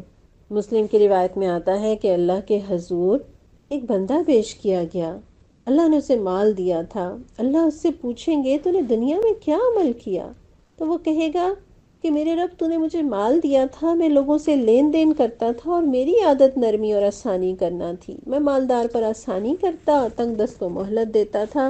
اللہ عز و جل فرمائیں گے تمہاری نسبت میں اس کا زیادہ حق رکھتا ہوں، فرشتوں تم بھی میرے بندے سے درگزر کرو۔ یعنی یہ بندہ میرا بندہ ہو کر لوگوں پر آسانیاں کرتا تھا، مہلتیں دیتا تھا، تو آسانی کرنا اور نرمی کا معاملہ کرنا میں اس کا زیادہ حق رکھتا ہوں۔ پھر اللہ تعالیٰ فرشتوں کو حکم دیں گے کہ میرے اس بندے کے ساتھ آسانی کا معاملہ کرو، درگزر کا معاملہ کرو۔ اور نبی صلی اللہ علیہ وسلم نے فرمایا تھا، راوی اس انداز سے اس حدیث کو بیان کرتے ہیں کہ وہ یہ حدیث بیان کرتے ہوئے فرماتے ہیں کہ میری ان دونوں آنکھوں کی بصارت نے دیکھا، اور یہ کہتے ہوئے انہوں نے اپنی دونوں انگلیاں اپنی دونوں آنکھوں پر رکھیں اور فرمایا میرے ان دونوں کانوں نے سنا اور میرے اس دل نے یاد رکھا، اور انہوں نے اپنے دل والی جگہ پر اشارہ کیا کہ جب آپ صلی اللہ علیہ وسلم فرما رہے تھے جس شخص نے کسی تنگ دست کو مہلت دی یا اس کا قرض ختم کر دیا، اللہ اپنے سائے سے اس پر سایہ کرے گا۔ سبحان اللہ۔ بلا شبہ قرض لیا بھی جا سکتا ہے، دیا بھی جا سکتا ہے، لیکن اللہ کے نبی صلی اللہ علیہ وسلم نے بکثرت رب سے مقروض ہونے سے پناہ مانگی ہے۔ رسول اللہ صلی اللہ علیہ وسلم نماز میں یہ دعا پڑھا کرتے تھے، اے اللہ قبر کے عذاب سے تیری پناہ مانگتا ہوں، زندگی اور موت کے فتنوں سے تیری پناہ مانگتا ہوں، دجال کے فتنے سے تیری پناہ مانگتا ہوں، اور اے اللہ میں تیری پناہ مانگتا ہوں گناہوں سے اور قرض سے۔ تو حضرت عائشہ رضی اللہ عنہا نے رسول اللہ صلی اللہ علیہ وسلم سے عرض کی کہ آپ تو قرض سے بہت ہی زیادہ پناہ مانگتے ہیں، تو اس پر آپ نے فرمایا کہ جب کوئی مقروض ہو جائے تو وہ جھوٹ بولتا ہے اور وہ وعدہ خلاف ہو جاتا ہے۔ تو ہم بھی اللہ سے دعا کرتے ہیں، اے اللہ ہمیں قرض سے بچا لے، ہمیں گناہوں سے بچا لے۔ اللہم اکفنی بحلالک عن حرامک واغننی بفضلک عمن سواک۔ پروردگار حلال کو ہمارے لیے کافی کر دے، ہمیں حرام سے بچا لے، اور ہمیں حلال کے علاوہ ہر چیز سے بے نیاز کر دے، اور اللہ ہمیں لقمہ حرام سے نفرت عطا فرما اور اس سے بچنے کی توفیق اور سعادت بھی۔ آیت نمبر 281، وَاتَّقُوا يَوْمًا تُرْجَعُونَ فِيهِ إِلَى اللَّهِ، اس دن کی رسوائی اور مصیبت سے بچو جبکہ تم اللہ کی طرف واپس ہوگے۔ ثُمَّ تُوَفَّى كُلُّ نَفْسٍ مَّا كَسَبَتْ وَهُمْ لَا يُظْلَمُونَ، وہاں ہر شخص کو اس کی کمائی ہوئی نیکی یا بدی کا پورا پورا بدلہ مل جائے گا اور کسی پر ظلم ہرگز نہ ہوگا۔ اچھا، یہ آیت جو ابھی ہم نے پڑھی نا، آیت نمبر 281، ابن عباس رضی اللہ عنہ اس کے بارے میں فرماتے ہیں کہ قرآن کی سب سے آخر میں جو آیت اتری وہ یہی ہے۔ یہ نسائی کی روایت ہے۔ جیسے پہلے بھی ہم نے پڑھا نا کہ سود کی حرمت کی آیت نبی صلی اللہ علیہ وسلم کے آخری دور میں نازل ہوئی تھی، تو سود کے فوراً بعد یہ آیت صحیح حدیث کے اندر آتا ہے کہ قرآن کی سب سے آخری آیت ہے جو نازل ہوئی۔ اور پہلی آیت کون سی تھی؟ اقرا، اور آخری کون سی ہے؟ واتقوا۔ پہلی آیت کیا ہے؟ پڑھو، اور آخری آیت کیا ہے؟ ڈرو۔ علم ہوگا تو اللہ کا ڈر آئے گا، علم ہوگا تو گناہوں کی پہچان ہوگی، گناہوں کی سزا کا علم ہوگا تو اس سے بچنے کی توفیق بھی ہوگی۔ آیت نمبر 282 طویل ترین آیت ہے، سن لیجئے، پھر دیکھیں گے کہ اس کے اندر کیا ہے۔ یا ایھا الذین آمنوا اذا تداینتم بدین الی اجل مسمی فاکتبوہ، اے لوگوں جو ایمان لائے ہو، جب کسی مقرر مدت کے لیے تم آپس میں لین دین کرو تو اسے لکھ لیا کرو۔ وَلْيَكْتُبْ بَيْنَكُمْ كَاتِبٌ بِالْعَدْلِ وَلَا يَأْبَ كَاتِبٌ أَن يَكْتُبَ كَمَا عَلَّمَهُ اللَّهُ فَلْيَكْتُبْ، فریقین کے درمیان انصاف کے ساتھ ایک شخص دستاویز تحریر کرے جسے اللہ نے لکھنے پڑھنے کی قابلیت بخشی ہو، اسے لکھنے سے انکار نہ کرنا چاہیے۔ وَلْيُمْلِلِ الَّذِي عَلَيْهِ الْحَقُّ وَلْيَتَّقِ اللَّهَ رَبَّهُ وَلَا يَبْخَسْ مِنْهُ شَيْئًا، وہ لکھے اور املا وہ شخص کرائے جس پر حق آتا ہے، یعنی قرض لینے والا، اور اسے اللہ اپنے رب سے ڈرنا چاہیے، اور جو معاملہ طے ہوا ہو اس میں کوئی کمی بیشی نہ کرے۔ فَإِن كَانَ الَّذِي عَلَيْهِ الْحَقُّ سَفِيهًا أَوْ ضَعِيفًا أَوْ لَا يَسْتَطِيعُ أَن يُمِلَّ هُوَ فَلْيُمْلِلْ وَلِيُّهُ بِالْعَدْلِ، لیکن اگر قرض لینے والا خود نادان یا ضعیف ہو یا املا نہ کرا سکتا ہو تو اس کا ولی انصاف کے ساتھ املا کرائے۔ وَاسْتَشْهِدُوا شَهِيدَيْنِ مِن رِجَالِكُمْ، پھر اپنے مردوں میں سے دو آدمیوں کی اس پر گواہی کرا لو۔ فَإِن لَّمْ يَكُونَا رَجُلَيْنِ فَرَجُلٌ وَامْرَأَتَانِ مِمَّن تَرْضَوْنَ مِنَ الشُّهَدَاءِ أَن تَضِلَّ إِحْدَاهُمَا فَتُذَكِّرَ إِحْدَاهُمَا الْأُخْرَىٰ، اور اگر دو مرد نہ ہوں تو ایک مرد اور دو عورتیں ہوں تاکہ ایک بھول جائے تو دوسری اسے یاد دلائے۔ یہ گواہ ایسے لوگوں سے ہونے چاہیے جن کی گواہی تمہارے درمیان مقبول ہو۔ وَلَا يَأْبَ الشُّهَدَاءُ إِذَا مَا دُعُوا، اور گواہوں کو جب گواہ بننے کے لیے کہا جائے تو انہیں انکار نہ کرنا چاہیے۔ وَلَا تَسْأَمُوا أَن تَكْتُبُوهُ صَغِيرًا أَوْ كَبِيرًا إِلَىٰ أَجَلِهِ، معاملہ خواہ چھوٹا ہو یا بڑا، میعاد کے تعین کے ساتھ اس کی دستاویز لکھوا لینے میں تساہل نہ کرو۔ ذَلِكُمْ أَقْسَطُ عِندَ اللَّهِ وَأَقْوَمُ لِلشَّهَادَةِ، اللہ کے نزدیک یہ طریقہ تمہارے لیے زیادہ مبنی بر انصاف ہے اور اس سے شہادت قائم ہونے میں زیادہ سہولت ہوتی ہے۔ وَأَدْنَىٰ أَلَّا تَرْتَابُوا إِلَّا أَن تَكُونَ تِجَارَةً حَاضِرَةً تُدِيرُونَهَا بَيْنَكُمْ فَلَيْسَ عَلَيْكُمْ جُنَاحٌ أَلَّا تَكْتُبُوهَا۔ اور تمہارے شکوک و شبہات میں مبتلا ہونے کا امکان کم رہ جاتا ہے۔ ہاں، جو تجارتی لین دین دست بدست تم لوگ آپس میں کرتے ہو اس کو نہ لکھا جائے تو کوئی حرج نہیں۔ وَأَشْهِدُوا إِذَا تَبَايَعْتُمْ، مگر تجارتی معاملہ طے کرتے وقت گواہ کر لیا کرو۔ وَلَا يُضَارَ كَاتِبٌ وَلَا شَهِيدٌ، اور کاتب اور گواہ کو نہ ستایا جائے۔ وَإِن تَفْعَلُوا فَإِنَّهُ فُسُوقٌ بِكُمْ، ایسا کرو گے تو گناہ کا ارتکاب کرو گے۔ واتقوا اللہ، اللہ کے غضب سے بچو۔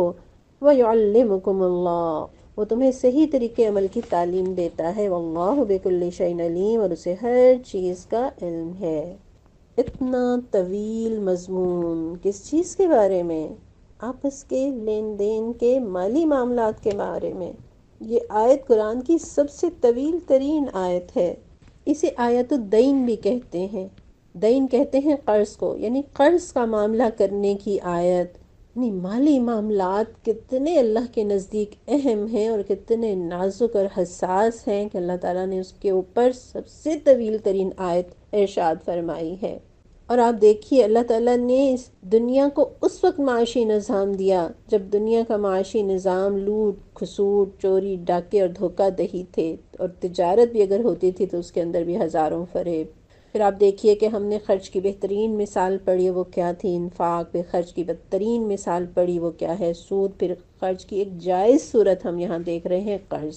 وہ لوگ کہ جو انفاق کر نہیں سکتے، سود لینا نہیں، تو کیا کریں؟ قرض کا معاملہ کر لیں۔ اور عام طور پر انسان ایسے معاملات میں لکھنے سے شرماتا ہے اور بعد میں پھر غلط فہمیاں اور رنجشیں اور ناراضگیاں بنتی ہیں۔ لیکن اللہ نہیں چاہتا کہ مسلمانوں کے تعلقات آپس میں بگڑیں، اس لیے اللہ تعالیٰ نے اس معاملے میں لکھت پڑھت کا حکم دے دیا۔ تو یہ بظاہر دنیا داری کا کام، مگر اللہ کا حکم سمجھ کر لکھیں گے تو اجر پائیں گے۔ اور اس آیت کے اولین مخاطب عرب تھے جن کے حافظے بڑے اچھے تھے، اتنے اچھے حافظے تھے کہ اپنے گھوڑوں کے نسب بھی انہیں یاد ہوا کرتے تھے۔ ہمیں تو اپنے دادا کے والد کا نام تک معلوم نہیں ہوتا۔ تو جب ان سے کہا جا رہا ہے کہ لکھ لیا کرو تو ہمیں تو ضرور ہی ایسے معاملات کو لکھ لینا چاہیے۔ پھر اس میں لکھ لینے کے علاوہ دو اور چیزیں بھی ہیں کہ ایک تو مدت مقرر کرو اور تیسرا گواہ بنا لو۔ اور پھر ساتھ میں یہ ہدایت بھی دی ہے کہ لکھنے والا کاتب جو ہے وہ غیر جانبدار ہو۔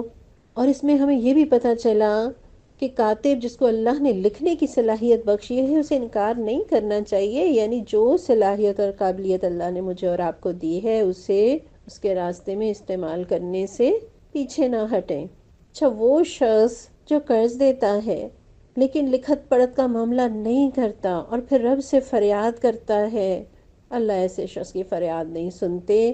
حدیث میں آتا ہے 3 قسم کے آدمی ایسے ہیں جو اللہ سے فریاد کرتے ہیں مگر ان کی فریاد سنی نہیں جاتی۔ ان میں ایک شخص وہ ہے جو کسی کو اپنا مال قرض دے اور اس پر گواہ نہ بنائے۔ ابو سلیمان جنہوں نے حضرت کعب رضی اللہ عنہ کی بہت صحبت پائی، انہوں نے کہا کہ اس مظلوم کو جانتے ہو جو اللہ کو پکارتا ہے اور اس کی دعا قبول نہیں ہوتی؟ لوگوں نے کہا یہ کس طرح؟ تو انہوں نے فرمایا یہ وہ شخص ہے جو ایک مدت تک کے لیے ادھار دیتا ہے اور نہ گواہ رکھتا ہے نہ لکھت پڑھت کرتا ہے، پھر مدت گزرنے پر تقاضا کرتا ہے، دوسرا شخص انکار کرتا ہے، اب یہ اللہ سے دعا کرتا ہے لیکن اللہ دعا قبول نہیں کرتا اس لیے کہ اس نے اس کے فرمان کے خلاف کام کیا۔ تو ایسے معاملات کو لکھ لینا چاہیے۔ گو یہ لکھنا فرض کے درجے میں نہیں ہے، مستحب ہے، لیکن یہ مالی معاملات اللہ کی نظر میں بہت اہم اور حساس ہیں، اس لیے اللہ تعالیٰ نے اسے لکھ لینے کا حکم دیا۔ اور ہم یہ جانتے ہیں کہ وہ شخص جس نے کسی کا مال ناجائز کھایا ہوگا قیامت کے دن باوجود اس کے کہ وہ نمازیں روزے اور زکوٰۃ لے کر آئے گا، مگر اس دن اس کی مفلسی کا حال یہ ہوگا کہ اس کی نیکیاں لے کر اسے دی جائیں گی، اور اگر اس کی نیکیاں کم ہوئیں تو جس کا مال کھایا تھا اس کے گناہوں کو لے کر اس پر ڈالا جائے گا اور پھر اس کو جہنم میں پھینک دیا جائے گا۔ اللہ ہمیں اس بات سے اپنی پناہ میں رکھے کہ ہم کسی کا مال نہ حق کھائیں یا کسی پر الزام لگائیں یا کسی کی غیبت کریں یا کسی کے ساتھ کوئی زیادتی کریں اور اپنی نیکیاں قیامت کے دن برباد کر لیں۔ پھر یہاں یہ بھی آیا کہ 2 مردوں کو گواہ کر لو یا 1 مرد اور 2 عورتیں. تو آپ دیکھیے کہ یہاں کوئی حقوق کی بات نہیں ہو رہی، یہ تو فرائض کی اور ذمہ داریوں کی بات ہے. اور گواہی دینا تو بہت بھاری ذمہ داری ہے، خاص طور پر کورٹ کے اندر عدالت میں کھڑے ہو کر گواہی دینا. تو بڑے بڑوں کے پسینے چھوٹ جاتے ہیں، تو عورتیں تو بہت ہی کمزور ہوتی ہیں. اللہ نے آسانی کر دی، سہولت کر دی، مگر وہ کہتے ہیں نا کہ عزت راس نہیں آتی. تو عورتوں کو بھی یہ بات ہضم نہیں ہوتی کہ کیوں ہم ایک کی گواہی قبول نہیں کی جا رہی. اور یہاں یہ بھی آپ دیکھیے کہ مالی معاملات عورتوں کا فیلڈ ہی نہیں ہے. عورتوں کو اللہ تعالیٰ نے کمانے کا ذمہ دار ٹھہرایا ہی نہیں. جب وہ کمانے کی ذمہ دار نہیں ہے، وہ مالی معاملات سے کسی قدر دور ہوتی ہے، تو اس کی مہارت بھی اس فیلڈ میں نہیں ہوتی. ایکسیپشنز آر دیئر، یقیناً نام میں سے بہت ساری خواتین ہوں گی جو بہت ذہین ہوں گی، حساب کتاب میں بہت ماہر ہوں گی، لیکن ایک ماہر خاتون بھی ہو تو آپ دیکھتے ہیں کہ وہ اپنے گھر، اپنے بچوں، اپنی فیملی لائف کے بارے میں اتنی کنسرنڈ ہوتی ہے کہ وہ ان مالی معاملات کو یا ایسی کسی ذمہ داری کو اس طرح سے فوکس نہیں کر پاتی جس طرح مرد، جس کی ذمہ داری ہی کمانا ہے، وہ جس طرح سے اپنے آپ کو فوکس کرتا ہے، عورت اس طرح سے فوکس نہیں کر پاتی.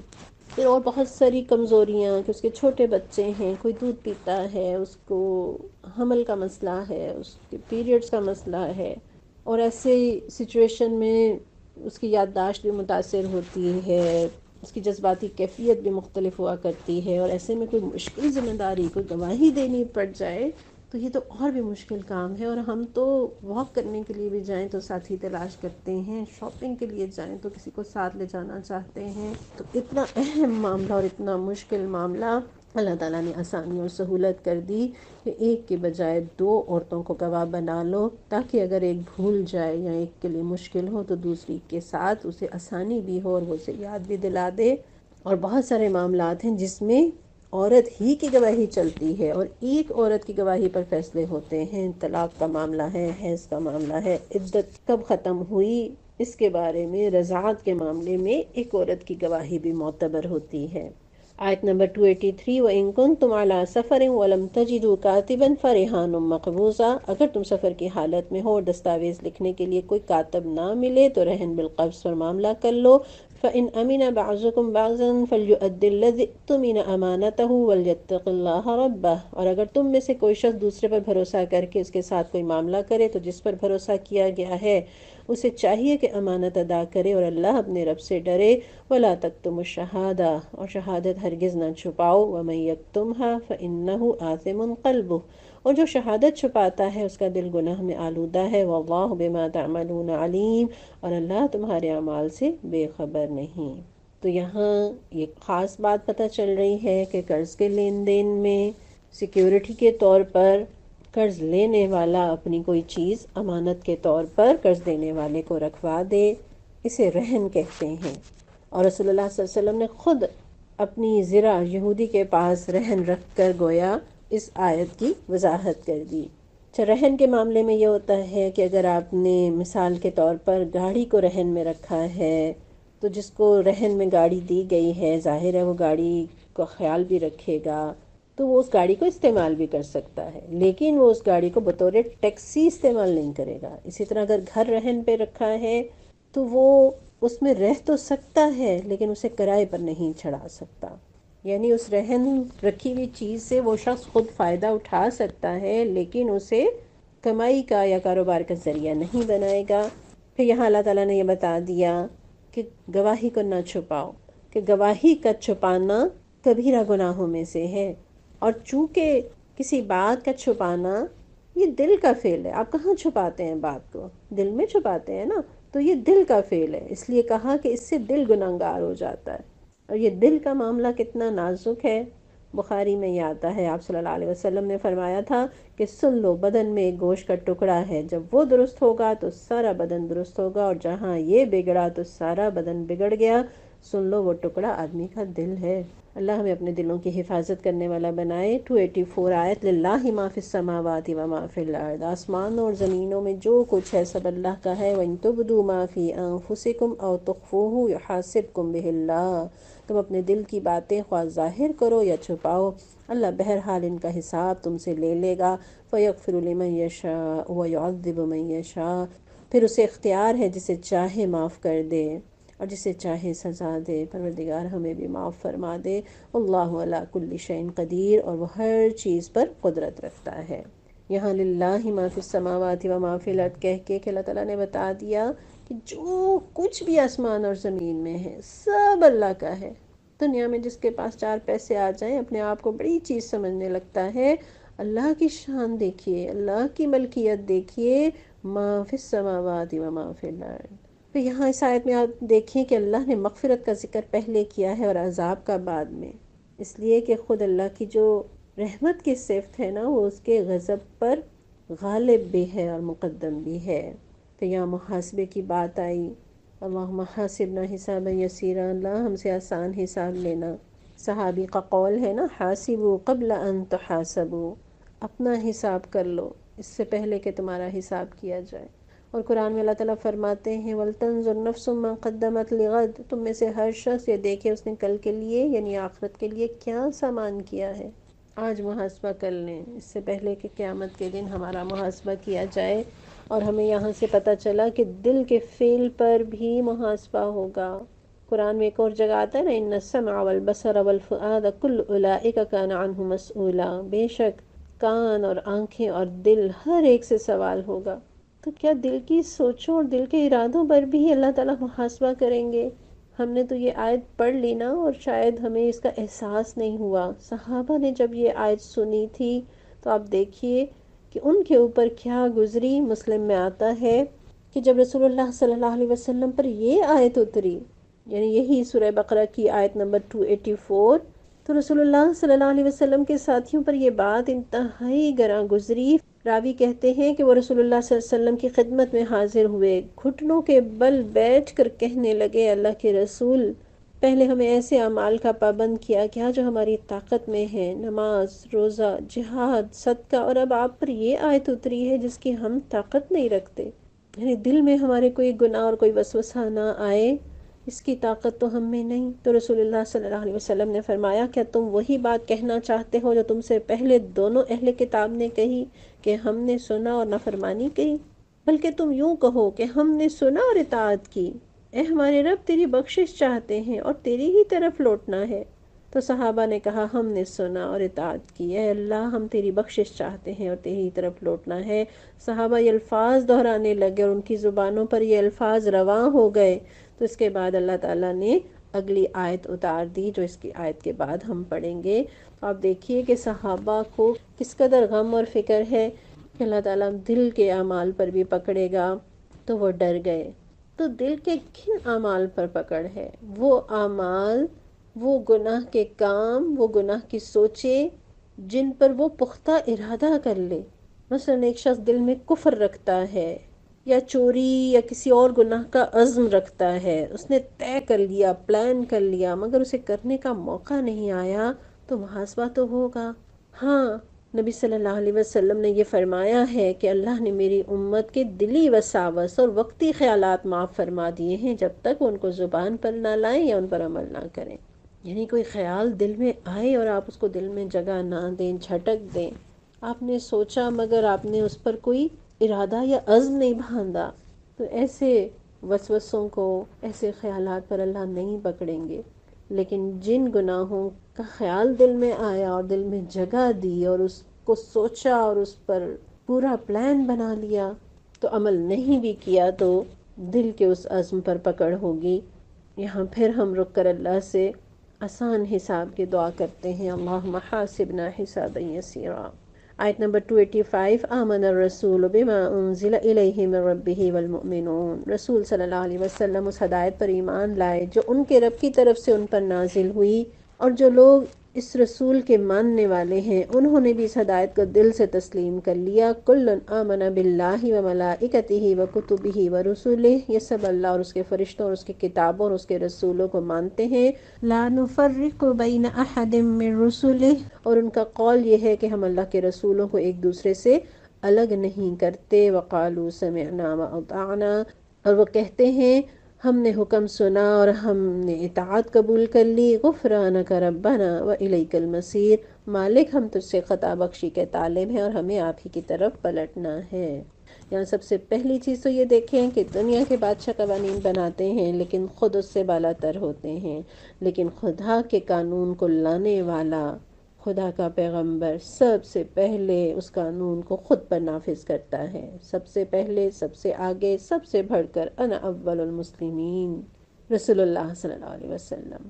پھر آپ دیکھیے کہ وہ صحابہ جو دل کے محاسبے پر لرزاں تھے، پریشان تھے، عرض سے ان کے ایمان کا اعتراف کیا جا رہا ہے۔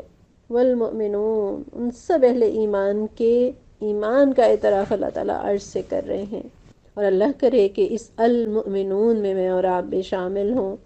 پھر یہاں سمعنا و اطعنا کے بعد غفرانک کہنا اس بات کو ظاہر کرتا ہے کہ مالک تیری سنیں گے بھی، تجھے مانیں گے بھی، تیری اطاعت بھی کریں گے، لیکن جو لغزش ہو جائے، جو کوتاہی ہو جائے، پروردگار معاف کر دینا۔ پڑھنے سے پہلے تو احساس نہیں تھا نا، جب تک قرآن نہیں پڑھا تھا، جب تک دین نہیں پڑھا تھا، لیکن جب قرآن پڑھ لیتے ہیں اور دین پڑھنے لگ جاتے ہیں تو احساس بڑھ جاتا ہے۔ پھر یہاں الیک المصیر، پروردگار مشکل میں بھی تیری طرف لوٹنا ہے، اختلافات میں بھی تیری طرف لوٹنا ہے، ضرورت ہے تو تیری طرف پلٹنا ہے، رہنمائی چاہیے تو تیری طرف رخ کرنا ہے، معافی چاہیے تو تیرے سوا کوئی نہیں، مر کر بھی پروردگار و الیک المصیر، تیری ہی طرف لوٹنا ہے۔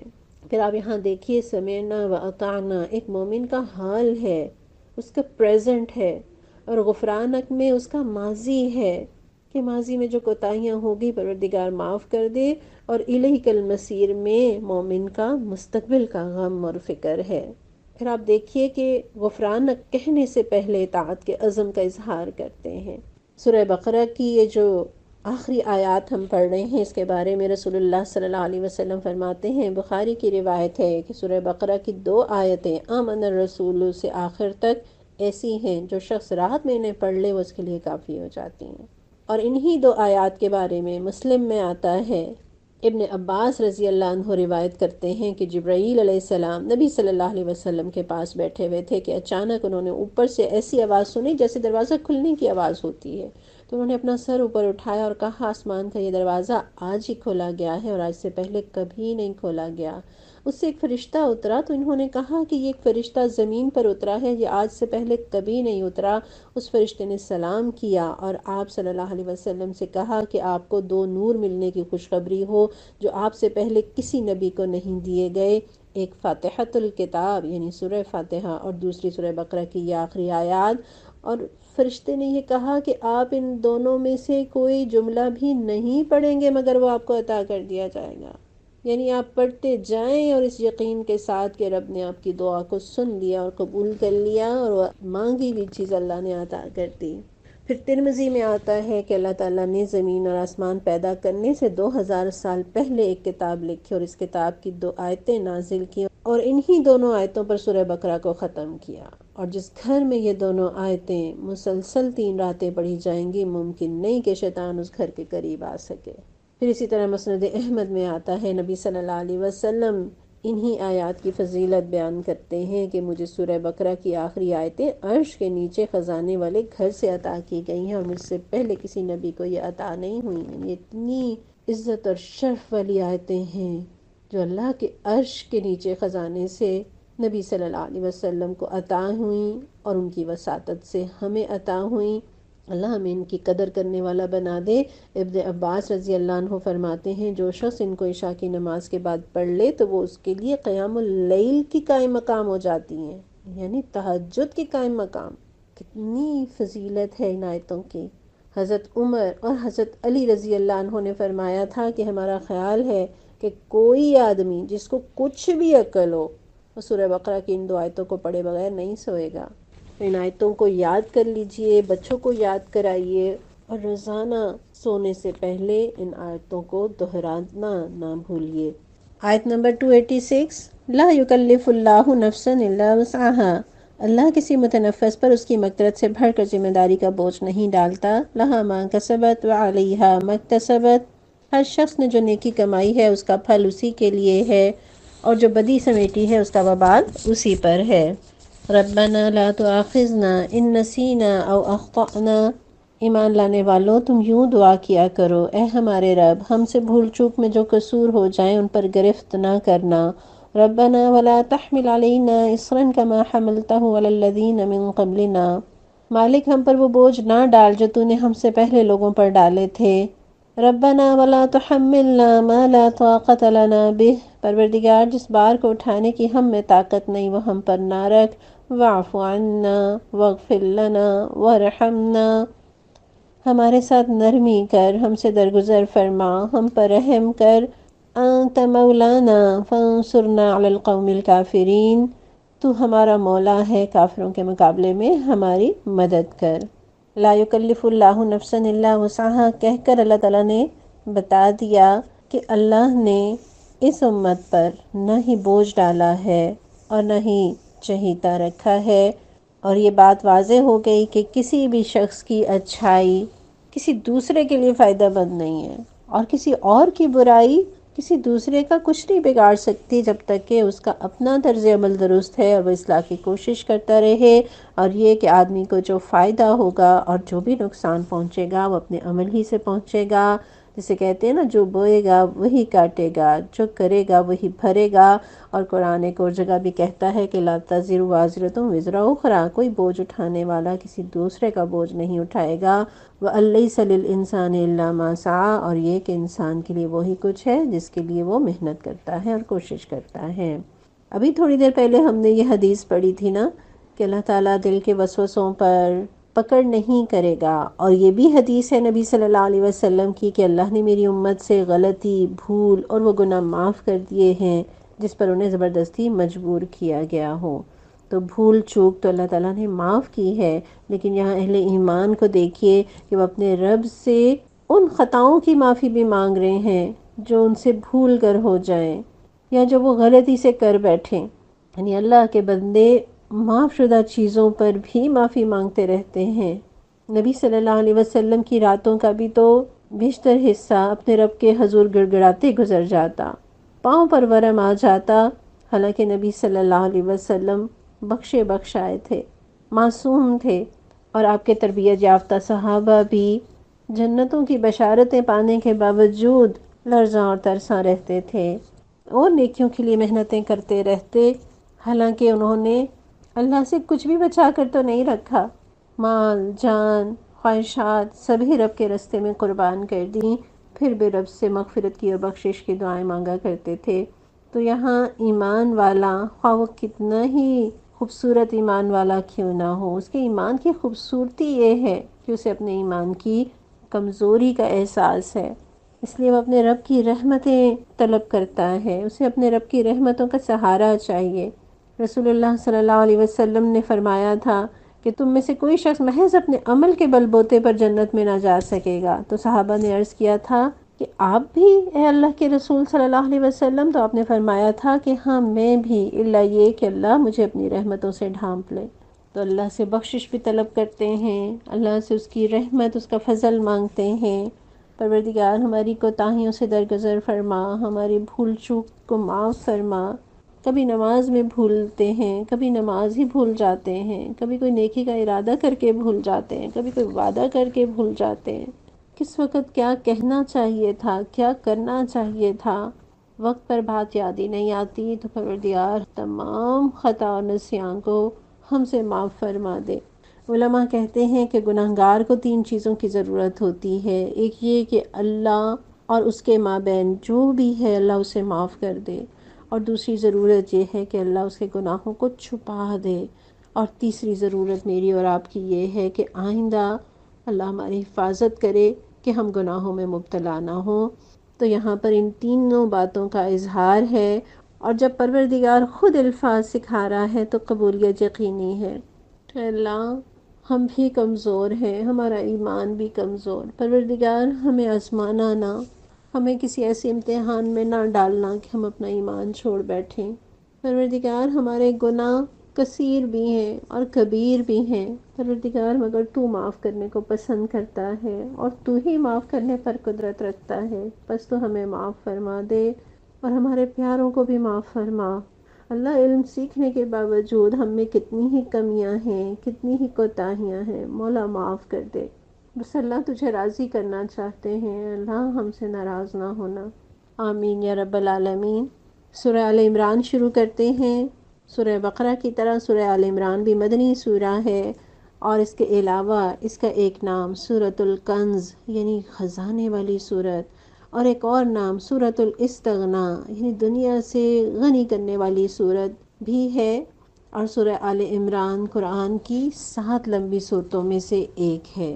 سورہ بقرہ اور سورہ آل عمران دونوں میں کتنی ہی مماثلتیں بھی ہیں، دونوں طویل صورتیں ہیں، دونوں الف لام میم سے شروع ہوتی ہیں، دونوں مدنی ہیں۔ سورہ بقرہ میں اگر مغضوب کا ذکر تھا یعنی یہودیوں کا، تو سورہ آل عمران میں ضالین کا یعنی عیسائیوں کا، گمراہوں کا تذکرہ ہے۔ آپ صلی اللہ علیہ وسلم نے ان دونوں صورتوں کو شمس و قمر سے بھی تشبیہ دی ہے۔ مسلم کی حدیث میں آتا ہے، رسول اللہ صلی اللہ علیہ وسلم نے فرمایا کہ قیامت کے دن قرآن اور قرآن والے ایسے لوگوں کو لایا جائے گا جو اس پر عمل کرتے تھے۔ سورہ بقرہ اور سورہ آل عمران ان کے آگے آگے ہوں گی۔ رسول اللہ صلی اللہ علیہ وسلم نے ان صورتوں کے لیے 3 مثالیں دیں۔ راوی کہتے ہیں جن کو سننے کے بعد میں آج تک نہیں بھولا۔ آپ نے فرمایا جیسے وہ 2 بادل ہیں یا 2 کالے سائبان ہیں جن کے درمیان روشنی ہے، یا جیسے وہ ایک سید میں اڑنے والے پرندوں کی 2 ٹولیاں ہیں اور وہ اپنے صاحب کی طرف سے مدافعت کریں گی۔ یعنی سورہ بقرہ اور آل عمران اپنے پڑھنے والے کے حق میں جھگڑا کریں گی، اس کا دفاع کریں گی، اور ہم یہ جانتے ہیں قرآن ایسا شافی ہے جس کی شفاعت رد نہیں ہوگی۔ پھر دونوں ہی صورتیں سورہ آل عمران اور سورہ بقرہ کے اختتام میں بڑی اہم آیات ہیں۔ دونوں کے اختتام میں جامع دعا آئی ہے۔ سورہ بقرہ کی آخری آیتیں اگر رات کو سوتے وقت پڑھنا مسنون ہے تو تہجد کے وقت آل عمران کی آخری آیتوں کو پڑھنا مسنون ہے۔ اور سورہ بقرہ اور آل عمران ہماری دعا کی قبولیت ہے جو ہم نے سورہ فاتحہ میں مانگی کہ صراط الذین انعمت علیہم غیر المغضوب علیہم ولا الضالین۔ تو سورہ بقرہ میں مغضوب کا ذکر اور سورہ آل عمران میں ضالین کا ذکر۔ فرق یہ ہے کہ سورہ بقرہ میں احکامات ہیں جبکہ سورہ آل عمران میں احکامات نہیں ہیں۔ تو چلیں شروع کرتے ہیں۔ الف لام میم، یہ حروف مقطعات ہیں جو کہ اللہ کا راز ہے اور اللہ کا راز کوئی نہیں جانتا، اور ہمیں یقیناً ان حروف کے معنی تو نہیں معلوم، مگر یہ ضرور جانتے ہیں اس کے ہر حرف کے پڑھنے پر 10 نیکیاں ملتی ہیں۔ اللہ لا الہ الا ہو الحی القیوم، اللہ وہ زندہ و جاوید ہستی جو نظام کائنات کو سنبھالے ہوئے ہے، حقیقت میں اس کے سوا کوئی خدا نہیں۔ اللہ تعالیٰ بار بار اپنی توحید کی تاکید اور اظہار کرتے ہیں، اور لا الہ الا اللہ تو وہ کلمہ ہے جو اسلام میں داخل ہونے کا باعث ہے، اور انشاءاللہ جہنم سے نجات کا باعث بھی یہی کلمہ ہے۔ اللہ تعالیٰ نے اپنا تعارف اس آیت میں دے دیا کہ وہ حی قیوم ہے۔ حضرت عیسیٰ علیہ السلام ہوں یا دوسرے معبود، ان کے اندر حی و قیوم والی صفات نہیں پائی جاتی، تو وہ الہ کیسے ہو سکتے ہیں؟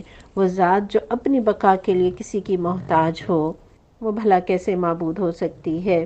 اور اللہ الذی لا یموت، اللہ تو وہ ذات ہے جس کے لیے فنا نہیں، جس کے لیے موت نہیں، اور ہر مخلوق کی ایک عمر ہے چاہے وہ کتنی ہی طویل کیوں نہ ہو۔ علماء حی قیوم کو اسم اعظم بھی کہتے ہیں۔ ابو داؤد کی 1496 نمبر کی حدیث ہے کہ نبی صلی اللہ علیہ وسلم نے فرمایا کہ اللہ کا اسم اعظم ان 2 آیتوں میں ہے، ایک سورہ بقرہ کی آیت نمبر 163 کہ وَإِلَٰهُكُمْ إِلَٰهٌ وَاحِدٌ لَا إِلَٰهَ إِلَّا هُوَ الرَّحْمَٰنُ الرَّحِيمُ، اور پھر سورہ بقرہ کی ابتدائی آیات میں کہ الف لام میم اللہ لا الہ الا هو الحی القیوم، وہ زندہ بھی ہے اور زندگی بھی اسی کے دم سے ہے، وہ قائم بھی ہے اور سہارا بھی دینے والا وہی ہے۔ آج اگر کہیں سے ٹوٹے ہیں، کوئی سہارا چھن گیا ہے، تو اس رب سے جڑ جائیں، اسے اپنا سہارا بنا لیں۔ سورہ آل عمران کی آیت نمبر 3، نزل علیک الکتاب بالحق مصدقا لما بین یدیہ وانزل التوراۃ والانجیل، اس نے تم پر یہ کتاب نازل کی جو حق لے کر آئی ہے اور ان کتابوں کی تصدیق کر رہی ہے جو پہلے سے آئی ہوئی تھیں۔ اس سے پہلے وہ انسانوں کی ہدایت کے لیے تورات اور انجیل نازل کر چکا۔ کائنات میں اللہ کے شاہکار ہر جگہ پھیلے ہوئے ہیں، لیکن اس رب کے دو بڑے شاہکار ہیں، ایک انسان اور ایک رب کی کتاب۔ اللہ تعالیٰ نے ہر زمانے میں انسانوں کے ہدایت کے لیے نبی بھیجے اور وقتاً فوقتاً کتابیں بھی اتاری، تو تورات اور انجیل اپنے وقت کی کتابیں تھیں، اور اس قرآن نے ان پچھلی کتابوں کی درست باتوں کی تصدیق اور تائید بھی کر دی۔ پھر نزلہ کا مطلب کیا ہے؟ آہستہ آہستہ اتارا، بتدریج اتارا۔ تورات اور انجیل کے برعکس، اور قرآن اور تورات اور انجیل اگر ایک منبع سے نہ ہوتی تو ان میں بہت اختلاف بیانی پائی جاتی۔ پھر ہم دیکھتے ہیں نا کہ ایک نوٹ جس کو ریاست متروک کر دے کہ اب اسے استعمال نہیں کیا جائے گا، تو وہ متروکہ نوٹ تو نہ کوئی دکان قبول کرتی ہے اور نہ ہی بینک قبول کرتا ہے۔ تو تورات اور انجیل اپنے وقت کی صحیح کتابیں تھیں، اللہ کی طرف سے تھیں، لیکن اب عمل جو ہے وہ قرآن پر ہی کرنا ہے۔ تورات کا لفظ جو ہے وہ واو را یا کے روٹ ورڈ سے ہے، اور اس کے معنی ہوتے ہیں ایک پتھر کو دوسرے پر رگڑنا، اور پتھر کو دوسرے پتھر پر رگڑنے سے آپ کو معلوم ہے کیا ہوتا ہے، اس سے روشنی پیدا ہوتی ہے۔ تو یہی مفہوم تورات کا ہے، اور انجیل حضرت عیسیٰ علیہ السلام کے الہامی ارشادات پر مبنی ہے جو انہوں نے اپنی زندگی میں بحیثیت نبی ارشاد فرمائے۔ لیکن ہم یہ جانتے ہیں کہ یہ اصل کتابیں تو مٹ چکی تھیں، بعد میں لوگوں نے کچھ اپنی یادداشت کی بنا پر اور کچھ اپنی خواہشات کی بنا پر انہیں تحریر کیا، اس کی وجہ سے بہت سی خود ساختہ چیزیں اس کے اندر شامل ہو گئیں۔ اور کتنی حیرت کی بات ہے، 1,24,000 پیغمبر مختلف ادوار میں، مختلف قوموں میں، مختلف ملکوں میں، مختلف زبانوں میں آئے، مگر سب نے ایک ہی بات کی۔ حالانکہ اکثر کو ایک دوسرے سے ملنے کا اتفاق بھی نہیں ہوا، اور نہ وہ تصنیف و تالیف کا زمانہ تھا کہ ایک دوسرے کو دوسرے کی تحریریں یا عقائد یا تجربات لکھے ہوئے مل گئے ہوں، اور نہ ہی گوگل کا زمانہ تھا۔ تو چونکہ وہ ایک ہی رب کی دی ہوئی ہدایت سے سرفراز تھے، لہٰذا سب کی دعوت میں اتفاق اور سچائی پائی جاتی ہے۔ اگلی آیت من قبل ھدی للناس وانزل الفرقان، اور اس نے وہ کسوٹی اتاری جو حق اور باطل کا فرق دکھانے والی ہے۔ ان الذین کفروا بآیات اللہ لہم عذاب شدید، اب جو لوگ اللہ کے فرامین کو قبول کرنے سے انکار کریں ان کو یقیناً سخت سزا ملے گی۔ واللہ عزیز ذو انتقام، اور اللہ بے پناہ طاقت کا مالک اور برائی کا بدلہ دینے والا ہے۔ یہاں فرقان سے مراد کتاب بھی ہو سکتی ہے اور معجزات بھی۔ جس طرح کوئی شخص صحت مند غذا کھانے کی بجائے مٹی پھانکنا شروع کر دے تو لامحالہ نتیجہ بھگتے گا، اسی طرح اللہ کی کتاب کو نظر انداز کرنے والا بھی اپنے انجام کا خود ذمہ دار ہوگا۔ ان اللہ لا يخفى علیہ شیء فی الارض ولا فی السماء، زمین اور آسمان کی کوئی چیز اللہ سے پوشیدہ نہیں، یعنی اللہ سے کچھ بھی پوشیدہ نہیں، اور اللہ کے سوا کوئی ہستی ایسی نہیں جو ہر غیب سے واقف ہو۔ اللہ کے علم کا حال تو یہ ہے کہ جنگل میں کوئی خشک پتا کہیں گرتا ہے یا کوئی پھل ٹپکتا ہے، وہ بھی اللہ کے علم میں ہے۔ سمندروں کی تہ میں کوئی مچھلی حرکت کرتی ہے، وہ اس کو بھی دیکھتا اور سنتا ہے۔ اور اللہ تعالیٰ قرآن میں فرماتے ہیں الا یعلم من خلق، کیا وہی نہ جانے گا جس نے تخلیق کیا؟ اور اللہ علیم ہے، اللہ ہر چیز کو جانتا ہے، اور جزا اور سزا دینے کے لیے تو اس ذات کا باخبر ہونا ضروری ہے ہی۔ آیت نمبر 6، هو الذی یصورکم فی الارحام کیف یشاء، وہی تو ہے جو تمہاری ماؤں کے پیٹوں میں تمہاری صورتیں جیسی چاہتا ہے بناتا ہے۔ لا الہ الا هو العزیز الحکیم، زبردست حکمت والے کے سوا کوئی خدا نہیں۔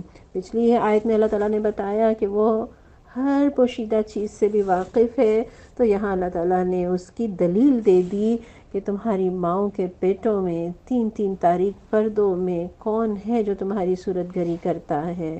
کبھی تو ماں کو بھی معلوم نہیں ہوتا کہ اس کے پیٹ میں بچے کا آغاز ہو چکا، لیکن وہ رب جانتا ہے، اور وہ صورت گری بھی کرتا ہے اور پرورش بھی کرتا ہے۔ اور میں اور آپ تو اپنی مرضی سے اپنی شکل نہیں بنا سکتے، بھلا دین کیسے اپنی مرضی سے بنانے کے ذمہ دار ہو سکتے ہیں؟ اور اللہ عزیز ہے، یہ نہ سمجھنا کہ کسی کو پکڑنے کی قدرت اسے حاصل نہیں، لیکن اس کی حکمت ہے کہ اس نے ہر کام کے لیے، ہر چیز کے لیے ایک وقت مقرر کر رکھا ہے۔ آیت نمبر 7، هو الذی انزل علیک الکتاب منہ آیات محکمات ہن ام الکتاب واخر متشابہات، وہی خدا ہے جس نے یہ کتاب تم پر نازل کی۔ اس کتاب میں دو طرح کی آیات ہیں، ایک محکمات جو کتاب کی اصل بنیاد ہے، اور دوسری متشابہات۔ فَأَمَّا الَّذِينَ فِي قُلُوبِهِمْ زَيْغٌ فَيَتَّبِعُونَ مَا تَشَابَهَ مِنْهُ ابْتِغَاءَ الْفِتْنَةِ وَابْتِغَاءَ تَأْوِيلِهِ، جن لوگوں کے دلوں میں ٹیڑھ ہے وہ فتنے کی تلاش میں ہمیشہ متشابہات ہی کے پیچھے پڑے رہتے ہیں اور ان کو معنی پہنانے کی کوشش کیا کرتے ہیں۔ وَمَا يَعْلَمُ تَأْوِيلَهُ إِلَّا اللَّهُ، حالانکہ ان کا حقیقی مفہوم اللہ کے سوا کوئی نہیں جانتا۔ وَالرَّاسِخُونَ فِي الْعِلْمِ يَقُولُونَ آمَنَّا بِهِ، بخلاف اس کے جو لوگ علم میں پختہ کار ہیں وہ کہتے ہیں کہ ہمارا ان پر ایمان ہے۔ کل من عند ربنا، یہ سب ہمارے رب ہی کی طرف سے ہے۔ وما یذکر الا اولو الالباب، اور سچ یہ ہے کہ کسی چیز سے صحیح سبق صرف دانش مند لوگ ہی حاصل کرتے ہیں۔ تو یہاں اس آیت میں ہمیں پتہ چلتا ہے کہ قرآن میں دو طرح کی آیات ہیں، ایک محکم کہتے ہیں حکم والی، پختہ، واضح، جن کے اندر حلال کا تذکرہ ہے، حرام کا ذکر ہے، نکاح اور طلاق کے معاملات ہیں، لین دین ہے، ڈوز اور ڈونٹس ہیں، جن کے معنی متعین کرنے میں کوئی شبہ نہیں اور جن کا عملی زندگی سے براہ راست تعلق ہے، اور قرآن کا اصل مدعا یہی آیات ہیں۔ اور دوسری طرح کی آیات ہیں متشابہات، مثلاً قیامت کا ذکر ہے، اعمال کا تلنا ہے، پل صراط ہے، جسم کے اعضاء کا گواہی دینا ہے، جنت ہے، دوزخ ہے، رب کی کرسی ہے، اللہ کا اپنے عرش پر مستوی ہونا ہے، حروف مقطعات ہیں، فرشتے ہیں، یہ سب غیب کی چیزیں یا وہ باتیں جہاں انسانی عقل کی دسترس نہیں، یہ آیات متشابہات ہیں، بس انہیں مان جانا لازم ہے۔ حضرت عمر رضی اللہ عنہ نے فرمایا تھا جسے اللہ نے مبہم رکھا ہے اسے تم بھی مبہم رکھو، یعنی اس کی قرید میں نہ پڑو۔ اور ام المومنین حضرت عائشہ رضی اللہ عنہ سے روایت ہے کہ رسول اللہ صلی اللہ علیہ وسلم نے اسی آیت کو اولو الالباب تک پڑھا اور پھر فرمایا جب تم ان لوگوں کو دیکھو جو متشابہات کے پیچھے پڑتے ہیں تو سمجھ لو یہ وہی لوگ ہیں جن کا اللہ نے نام لیا ہے، سو تم ان سے بچو۔ یہاں پھر کن کا تذکرہ ہے؟ راسخون فی العلم، جو علم میں راسخ ہیں، اور رسوخ کہتے ہیں رچ بس جانا، گھڑ جانا، یعنی وہ لوگ کہ جو علم میں پکے ہوتے ہیں۔ وہ کیسے ہوتے ہیں؟ وہ اپنے علم کی حد کو جانتے ہیں، وہ عاجز ہوتے ہیں۔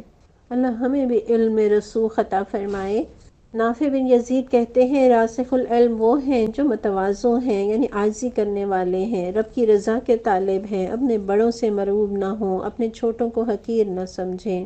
تو ہم بھی وہ دعا کرتے ہیں جو ابن تیمیہ مانگا کرتے تھے کہ یا معلم ابراہیم علمنی، اے ابراہیم علیہ السلام کو علم دینے والے ہمیں بھی علم عطا فرما، یا مفہم سلیمان فہمنی، اے سلیمان علیہ السلام کو فہم عطا کرنے والے ہمیں بھی فہم عطا فرما۔ اگلی آیت دیکھیے، ربنا لا تزغ قلوبنا بعد اذ ہدیتنا وہب لنا من لدنک رحمہ انک انت الوہاب۔ وہ اللہ سے دعا کرتے رہتے ہیں کہ پروردگار جب تو ہمیں سیدھے رستے پر لگا چکا ہے تو پھر کہیں ہمارے دلوں کو کجی میں مبتلا نہ کر دیجیو، ہمیں اپنے خزانہ فیض سے رحمت عطا کر کہ تو ہی حقیقی فیاض ہے۔ ہم نے سورہ فاتحہ میں رب سے ہدایت مانگی، رب نے ہمارے سامنے سورہ بقرہ رکھ دی، پورا قرآن رکھ دیا، اور یہاں دیکھیے بندہ اس ہدایت پر استقامت کی دعا مانگ رہا ہے۔ اور جو علم میں پختہ کار ہیں یہ ان کی دعائیں ہیں، وہ اپنے ہدایت پر، اپنے علم پر نازا نہیں ہوتے بلکہ وہ اپنی ہدایت پر ثابت قدمی کی دعا مانگتے ہیں۔ اور جس طرح مال والے اپنے مال کی حفاظت کرتے ہیں، راسخ العلم اپنے ایمان کی حفاظت کی فکر کیا کرتے ہیں۔ اور ہم یہ جانتے ہیں نا بلندی سے گرا ہوا کم ہی بچتا ہے، کوئی علم کے بلند مقام پر پہنچ کر گر جائے تو اس کا کیا بنے۔ تو اللہ سے اس نعمت کے زوال سے ڈرتے ہیں، اور عافیت اسی میں ہے کہ انسان ڈرتا رہے اور رب سے دعا مانگتا رہے۔ یہاں من لدنک رحمہ کہہ کر اپنی تو نفی ہی کر دی کہ پروردگار تو اپنی طرف سے رحمت نازل فرما، میں تو بڑی نالائق ہوں، تو مجھے اپنی رحمت میں ڈھانپ لے۔ اور نبی صلی اللہ علیہ وسلم بھی اکثر یہ دعا کیا کرتے تھے، یا مقلب القلوب ثبت قلبی علی دینک، اے دلوں کے پھیرنے والے میرے دل کو اپنے دین پر جما دے۔ اور یہ دعا بھی رسول اللہ صلی اللہ علیہ وسلم سے احادیث کی کتابوں میں مذکور ہے کہ اللہم مصرف القلوب صرف قلوبنا علی طاعتک، اے اللہ، اے دلوں کے پھیرنے والے ہمارے دلوں کو اپنی اطاعت پر پھیر دے۔ آمین یا رب العالمین۔ آیت نمبر 9، ربنا انک جامع الناس لیوم لا ریب فیہ، پروردگار تو یقیناً سب لوگوں کو ایک روز جمع کرنے والا ہے جس کے آنے میں کوئی شبہ نہیں، ان اللہ لا یخلف المیعاد، تو ہرگز اپنے وعدے سے ٹلنے والا نہیں۔ یہاں راسخ العلم کی دعاؤں کے بعد ان کی آخرت کی فکر، اس کا تذکرہ ہے، اور آخرت کی فکر انسان کے دل کو اور اس کے ذہن کو کنٹرول کرتی ہے۔ جس کے اندر آخرت کا یقین رچ بس جاتا ہے، وہ ہر قدم احتیاط کے ساتھ اٹھاتے ہیں، پھونک پھونک کر قدم رکھتے ہیں۔ اللہ ہمیں بھی آخرت کی ایسی ہی فکر لگا دے۔ ان الذین کفروا لن تغنی عنہم اموالہم ولا اولادہم من اللہ شیئا، جن لوگوں نے کفر کا رویہ اختیار کیا ہے انہیں اللہ کے مقابلے میں نہ ان کا مال کچھ کام دے گا نہ اولاد، وَأُولَئِكَ هُمْ وَقُودُ النَّارِ، اور وہ دوزخ کا ایندھن بن کر رہیں گے۔ دعا کیجیے اللہم اجرنا من النار، اللہم اجرنا من النار، اللہم اجرنا من النار۔ یہی مال اور اولاد کی محبت دین کے راستے کی رکاوٹ بھی بن جاتی ہے، جنت کے راستے کا روڑا بھی بن جایا کرتی ہے، لیکن اگر یہی مال حلال ہو اور حلال راستوں پر خرچ ہو، اولاد صالح ہو، تو دین کے راستے میں جنت کی راہوں پر تیزی سے بھگانے والے ہوتے ہیں۔ اور یقیناً ہمیں مال اور اولاد کی بھیجا محبت نے اعلیٰ مقاصد کے لیے جینے کا نہیں چھوڑا۔ انسان ساری زندگی انہی دو محبتوں کے سائے میں گزار دیتا ہے۔ اللہ ہمیں ان نعمتوں سے ویسے کام لینے والا بنا دے جیسے تو چاہتا ہے۔ یہاں اللہ تعالیٰ نے انسانوں کو جو جہنم کے اندر جائیں گے انہیں جہنم کی آگ کا ایندھن بتایا ہے۔ اللہم لا تجعلنا منہم کدأب آل فرعون والذین من قبلہم کذبوا بآیاتنا فأخذہم اللہ بذنوبہم واللہ شدید العقاب۔ ان کا انجام ویسا ہی ہوگا جیسا فرعون کے ساتھی اور ان سے پہلے کے نافرمانوں کا ہو چکا۔ انہوں نے آیات الہی کو جھٹلایا، نتیجہ یہ ہوا کہ اللہ نے ان کے گناہوں پر انہیں پکڑ لیا، اور حق یہ ہے کہ اللہ سخت سزا دینے والا ہے۔ کدأبی میں کا مطلب کیا ہے؟ مانند، اور دأب حال، یعنی جیسا حال آل فرعون کا ہوا، جیسے اللہ نے اسے پکڑا کہ اس کے مال اور اس کے اقتدار نے اسے کوئی فائدہ نہیں دیا، تو جسے اللہ پکڑے اسے کوئی چھڑا نہیں سکتا۔ اور یہاں اللہ نے یہ نہیں کہا کہ ان کے کفر کی وجہ سے پکڑا، اللہ تعالیٰ نے کہا کہ ان کے گناہوں کی وجہ سے پکڑا۔ اور کیوں انہوں نے گناہ کیے؟ انہوں نے اللہ کی آیات کو جھٹلا دیا۔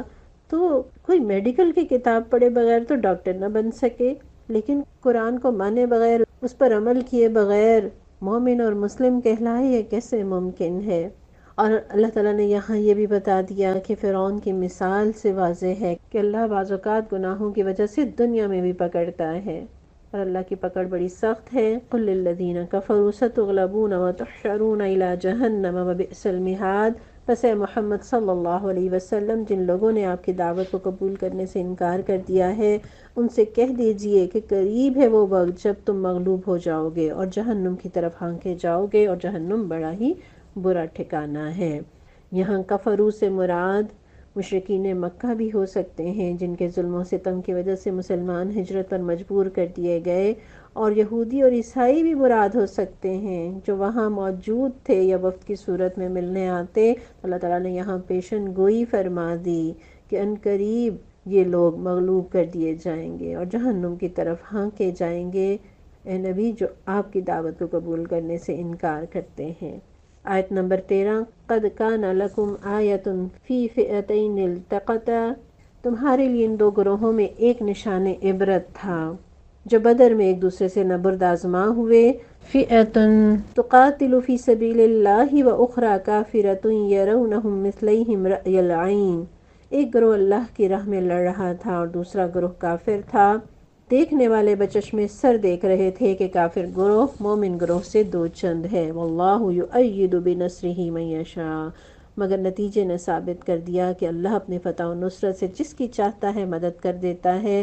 ان فی ذلک لعبرۃ لأولی الابصار، دیدہ بینا رکھنے والوں کے لیے اس میں بڑا سبق پوشیدہ ہے۔ یہاں بدر کی جنگ کی طرف اشارہ ہے، جب مسلمان 313 اور کفار 1000 تھے، اور ان دو گروہوں کا، حق اور باطل کا، اللہ تعالیٰ موازنہ دکھا رہے ہیں۔ اور یہاں جو دیکھنے کا ذکر ہے، یہ دیکھنا خواب کا دیکھنا نہیں تھا، یہ آنکھوں کا دیکھنا تھا۔ دنیا دیکھ رہی تھی کہ کافر مسلمانوں سے دگنے سے بھی بڑھ کر ہیں، اور یہ بھی مراد ہو سکتی ہے کہ کافروں کو میدان جنگ میں مسلمان اپنے سے دگنے دکھائی دیے، اور حقیقت بھی ہے کیونکہ فرشتے اتر آئے تھے۔ اور یہ بھی مراد ہو سکتی ہے کہ مسلمانوں کو کافر زیادہ محسوس نہیں ہو رہے تھے۔ کیوں؟ ایمان کی طاقت ہے۔ دل میں ایمان ہو تو بڑی سے بڑی نیکی مشکل نہیں لگتی، اور دل میں ایمان مضبوط نہ ہو تو چھوٹی سی نیکی بھی پہاڑ نظر آتی ہے۔ آیت نمبر 14، زُيِّنَ لِلنَّاسِ حُبُّ الشَّهَوَاتِ مِنَ النِّسَاءِ وَالْبَنِينَ وَالْقَنَاطِيرِ الْمُقَنطَرَةِ مِنَ الذَّهَبِ وَالْفِضَّةِ وَالْخَيْلِ الْمُسَوَّمَةِ وَالْأَنْعَامِ وَالْحَرْثِ، لوگوں کے لیے مرغوبات نفس، عورتیں، اولاد، سونے چاندی کے ڈھیر، چیدہ گھوڑے، مویشی اور زرعی زمینیں بڑی خوشائند بنا دی گئی ہیں۔ ذَلِكَ مَتَاعُ الْحَيَاةِ الدُّنْيَا، مگر یہ سب دنیا کی چند روزہ زندگی کے سامان ہیں۔ وَاللَّهُ عِندَهُ حُسْنُ الْمَآبِ، حقیقت میں جو بہتر ٹھکانہ ہے وہ تو اللہ کے پاس ہے۔ پچھلی ہی آیت میں جہاد کا، قتال کا ذکر تھا، تو اس آیت میں وہ چیزیں جو جہاد کے راستے میں رکاوٹ بن جایا کرتی ہیں ان کا ذکر ہے۔ پھر یہاں اللہ تعالیٰ نے یہ بھی بتا دیا کہ یہ ساری چیزیں جو انسانوں کو مرغوب ہیں، جن سے انسان محبت کرتے ہیں، یہ محبت تو رب نے خود انسان کے اندر ڈالی ہے۔ اللہ تعالیٰ قرآن میں کہتے ہیں نا، خَلَقَ لَكُم مَّا فِي الْأَرْضِ جَمِيعًا، اس نے زمین کے اندر جو کچھ بھی ہے تمہارے لیے پیدا کیا، اور اللہ نے ان چیزوں کو مزین کیا، خوبصورت بنایا تھا کہ دل ان کی طرف مائل ہو، ان کا تو خیال بھی دل کو بھلا لگتا ہے۔ تو یہ فہرست حب و شہوات کی بتا دی، وہ چیزیں جن کا حسن، جن کی کثرت نگاہوں کو اچھی لگتی ہے، جس سے انسان سحر میں مبتلا ہو جاتا ہے، جن کے اندر کشش ہے، اور یہ بتا دیا کہ یہ چیزیں حرام نہیں ہیں۔ اللہ نے ان چیزوں سے محبت کرنے سے منع نہیں کیا، لیکن منع کس چیز سے کیا؟ کہ ان کی محبت کو اپنے اوپر ایسے نہ حاوی کر لینا کہ حرام حلال کی تمیز نہ رہے، ایسے نہ ان کے اندر ڈوب جانا کہ الہاکم التکاثر حتی زرتم المقابر کی تصویر بن جاؤ۔ یہ ساری چیزیں امتحان کے پرچے ہیں۔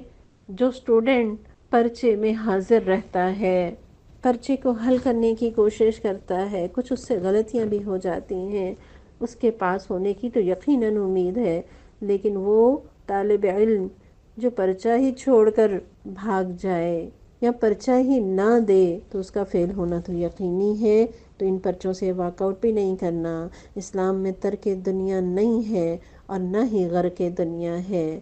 ان چیزوں کو ضرورت کی حد تک رکھنا ہے، ان خواہشات کو زندگی کا مقصد نہیں بنانا۔ سونا میری اور آپ کی ضرورت ہے نا، یعنی نیند لینا پراپر، لیکن اگر کوئی سوتا ہی رہے تو نقصان کرے گا۔ اسی طرح ان چیزوں کی محبت بھی حرام نہیں ہے اور نہ ہی ان کا استعمال، لیکن دل میں جگہ دینا اور ان کے اندر ہی غرق ہو جانا اور اپنے مقصد زندگی کو بھول جانا اور آخرت کی فکر سے غافل ہو جانا، یہ خسارے کا سودا ہے۔ اور اگر ان چیزوں کی محبت اگر اللہ نے دل میں نہ ڈالی ہوتی تو کوئی انسان جنت کی آرزو بھی نہ کرتا۔ آخر جنت انہی چیزوں سے تو اللہ تعالیٰ نے سجائی ہے۔ پھر آپ دیکھیے کہ جو فہرست اللہ تعالیٰ نے بتائی ہے اس میں سر فہرست عورت ہے۔ نبی صلی اللہ علیہ وسلم نے فرمایا تھا کہ دنیا متاع ہے اور دنیا کی بہترین متاع ایک عورت ہے، اور جہاں یہ بات ارشاد فرمائی وہاں ایک اور بات بھی بتا دی۔ آپ صلی اللہ علیہ وسلم فرماتے ہیں، بخاری کی روایت ہے کہ میں نے اپنے بعد مردوں کے لیے عورتوں کے فتنے سے بڑھ کر نقصان دینے والا اور کوئی فتنہ نہیں چھوڑا۔ تو عورت اگر نیک ہے تو بہترین متاع ہے، اور اگر خدا نخواستہ بری ہے، بے حیا ہے، تو اس سے بڑھ کر فتنہ اور کوئی نہیں۔ پھر بیٹوں کا تذکرہ کیا۔ آج بھی ہمارے اس معاشرے کے اندر بھی زمانہ جاہلیت کی طرح بیٹی کی خبر سن کے چہروں پہ سیاہی چھا جاتی ہے۔ بلا شبہ بیٹے دنیا کی زینت ہیں، لیکن اللہ تعالیٰ فرماتے ہیں المال والبنون زینت الحیات الدنیا والباقیات الصالحات خیر عند ربک ثوابا وخیر عملا، کہ باقی رہنے والی نیکیاں تیرے رب کے نزدیک اجر کے اعتبار سے اور اس اعتبار سے کہ جن سے امید کی جائے وہ بہتر ہیں۔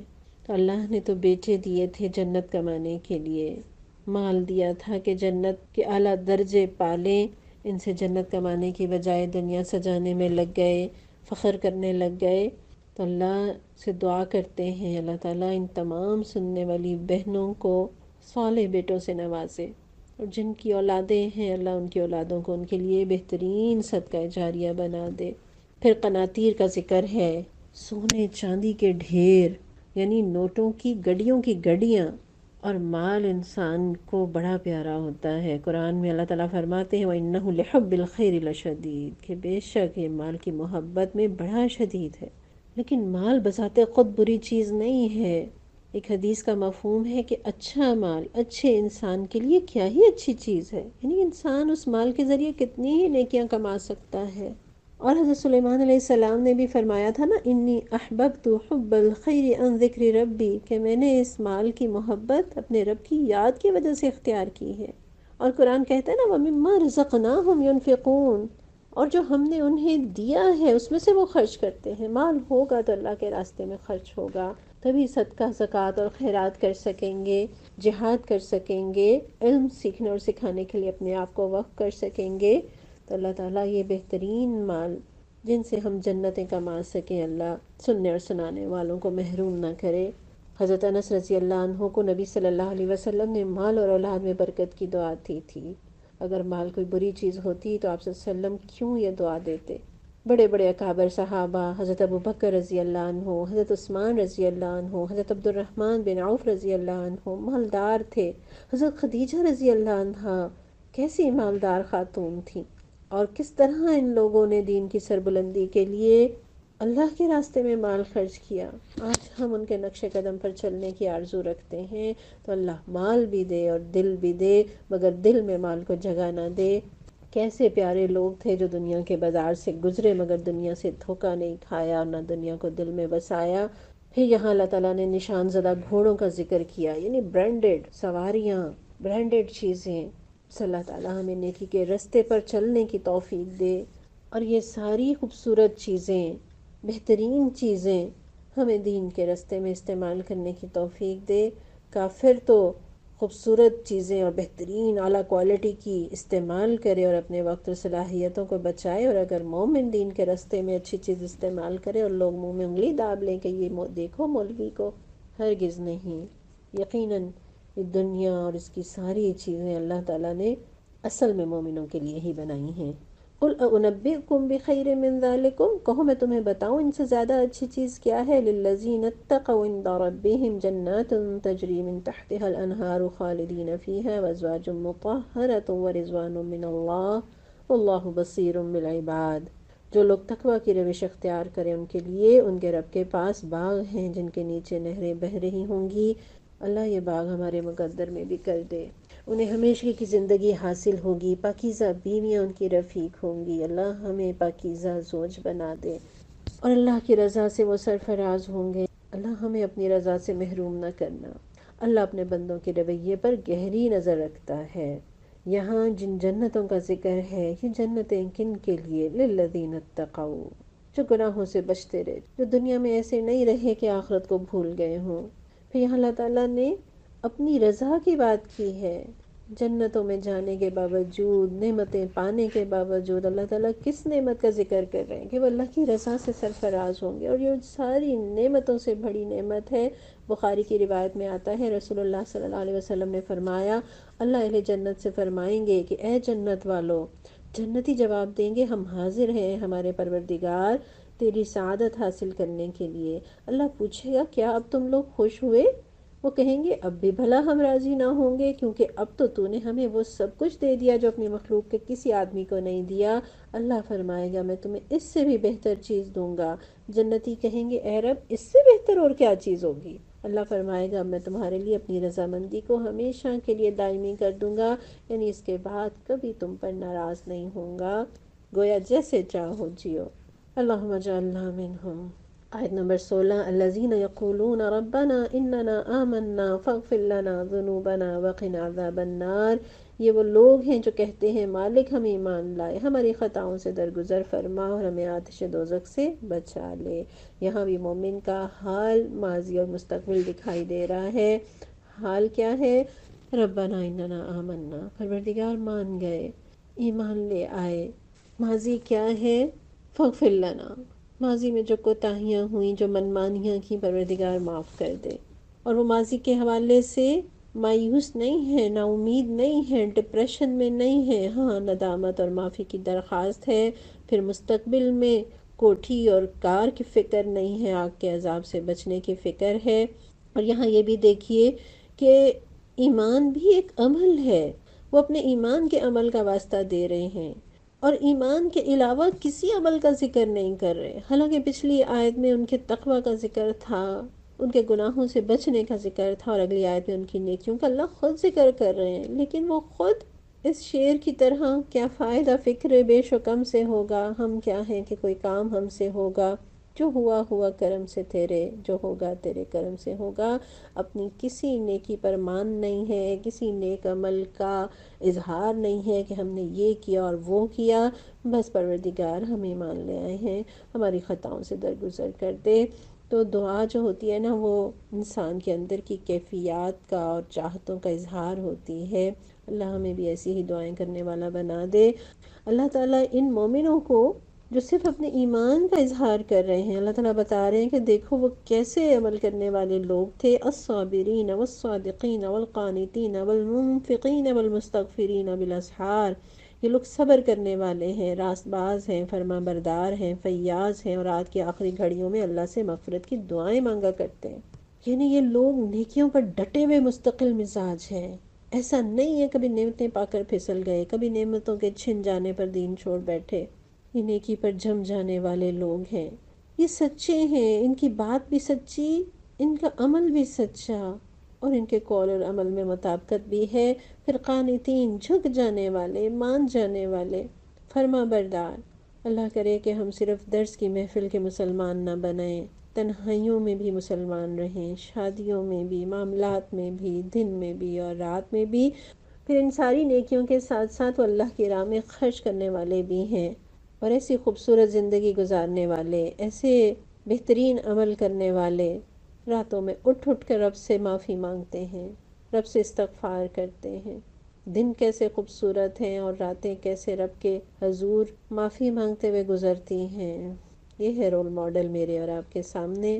رات کی گھڑیوں میں مغفرت کی دعائیں کرنا اللہ کو کتنا محبوب ہے۔ رسول اللہ صلی اللہ علیہ وسلم فرماتے ہیں ہمارا پروردگار بلند برکت والا ہے، ہر رات کو اس وقت آسمان دنیا پر آتا ہے جب رات کا آخری تہائی حصہ رہ جاتا ہے، اور کہتا ہے کوئی مجھ سے دعا کرنے والا ہے کہ میں اس کی دعا قبول کروں، کوئی مجھ سے مانگنے والا ہے کہ میں اسے دوں، کوئی مجھ سے بخشش طلب کرنے والا ہے کہ میں اسے بخش دوں۔ تو اللہ اس قیمتی وقت سے مجھے اور آپ کو بھی فائدہ اٹھانے والا بنا دے۔ اور یہ یاد رکھیے، غلطی ہو جانا انسان کی فطرت ہے، لیکن غلطی پر ڈٹ جانا یہ شیطان کی فطرت ہے۔ اس قدر نیکیاں کرنے والے رب سے بخشش مانگتے ہیں، ہماری تو دن اور رات میں کتنے ہی گناہ ہیں۔ خوب خوب رب سے استغفار کیجئے، معافی مانگیے۔ شاہد اللہ انہ لا الہ الا ہو، اللہ نے خود اس بات کی شہادت دی کہ اس کے سوا کوئی خدا نہیں، والملائکۃ واولو العلم قائما بالقسط، اور یہی شہادت فرشتوں اور سب اہل علم نے بھی دی ہے، وہ انصاف پر قائم ہے۔ لا الہ الا هو العزیز الحکیم، اس زبردست حکیم کے سوا فی الواقع کوئی خدا نہیں۔ یہاں جو ایک خاص بات یہ ہے کہ اللہ تعالیٰ نے علم والوں کی فضیلت بیان کی ہے۔ اللہ تعالیٰ نے علم والوں کا ذکر کس فہرست میں کیا ہے؟ اللہ، فرشتے، اور اس کے بعد اہل علم کا ذکر کیا ہے۔ اور یہاں لا الہ الا اللہ کا جو ذکر ہے، حضرت سفیان ثوری فرماتے ہیں کہ سب سے زیادہ جس چیز سے شیطان کی کمر ٹوٹتی ہے وہ کلمہ لا الہ الا اللہ ہے۔ ابن القیم فرماتے ہیں کہ ہر کلمہ ذکر شیطان کی پشت پر کوڑے کی طرح برستا ہے، ذکر کرتے جاؤ یہ کوڑے برساتے جاؤ، حتیٰ کہ یہ کوڑے کھا کھا کر درماندہ ہو کر گر جائے اور دشمنی کے قابل نہ رہے۔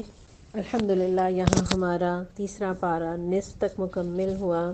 رب سے قبولیت اور عمل کی دعاؤں کے ساتھ اللہ مجھے اور آپ کو ہدایت بھی عطا فرمائے، ہدایت پر جمے رہنے کی توفیق بھی عطا فرمائے، ہمیشہ علم سیکھنے اور سکھانے والوں میں شامل رکھے، توحید پر جینے اور مرنے کی توفیق عطا فرمائے، اور بھول چوک میں جو خطا ہو جائے پروردگار درگزر کا معاملہ کرنا اور اپنی رحمت سے جنتوں میں داخل کرنا۔ ربنا تقبل منا۔ السلام علیکم ورحمۃ اللہ وبرکاتہ۔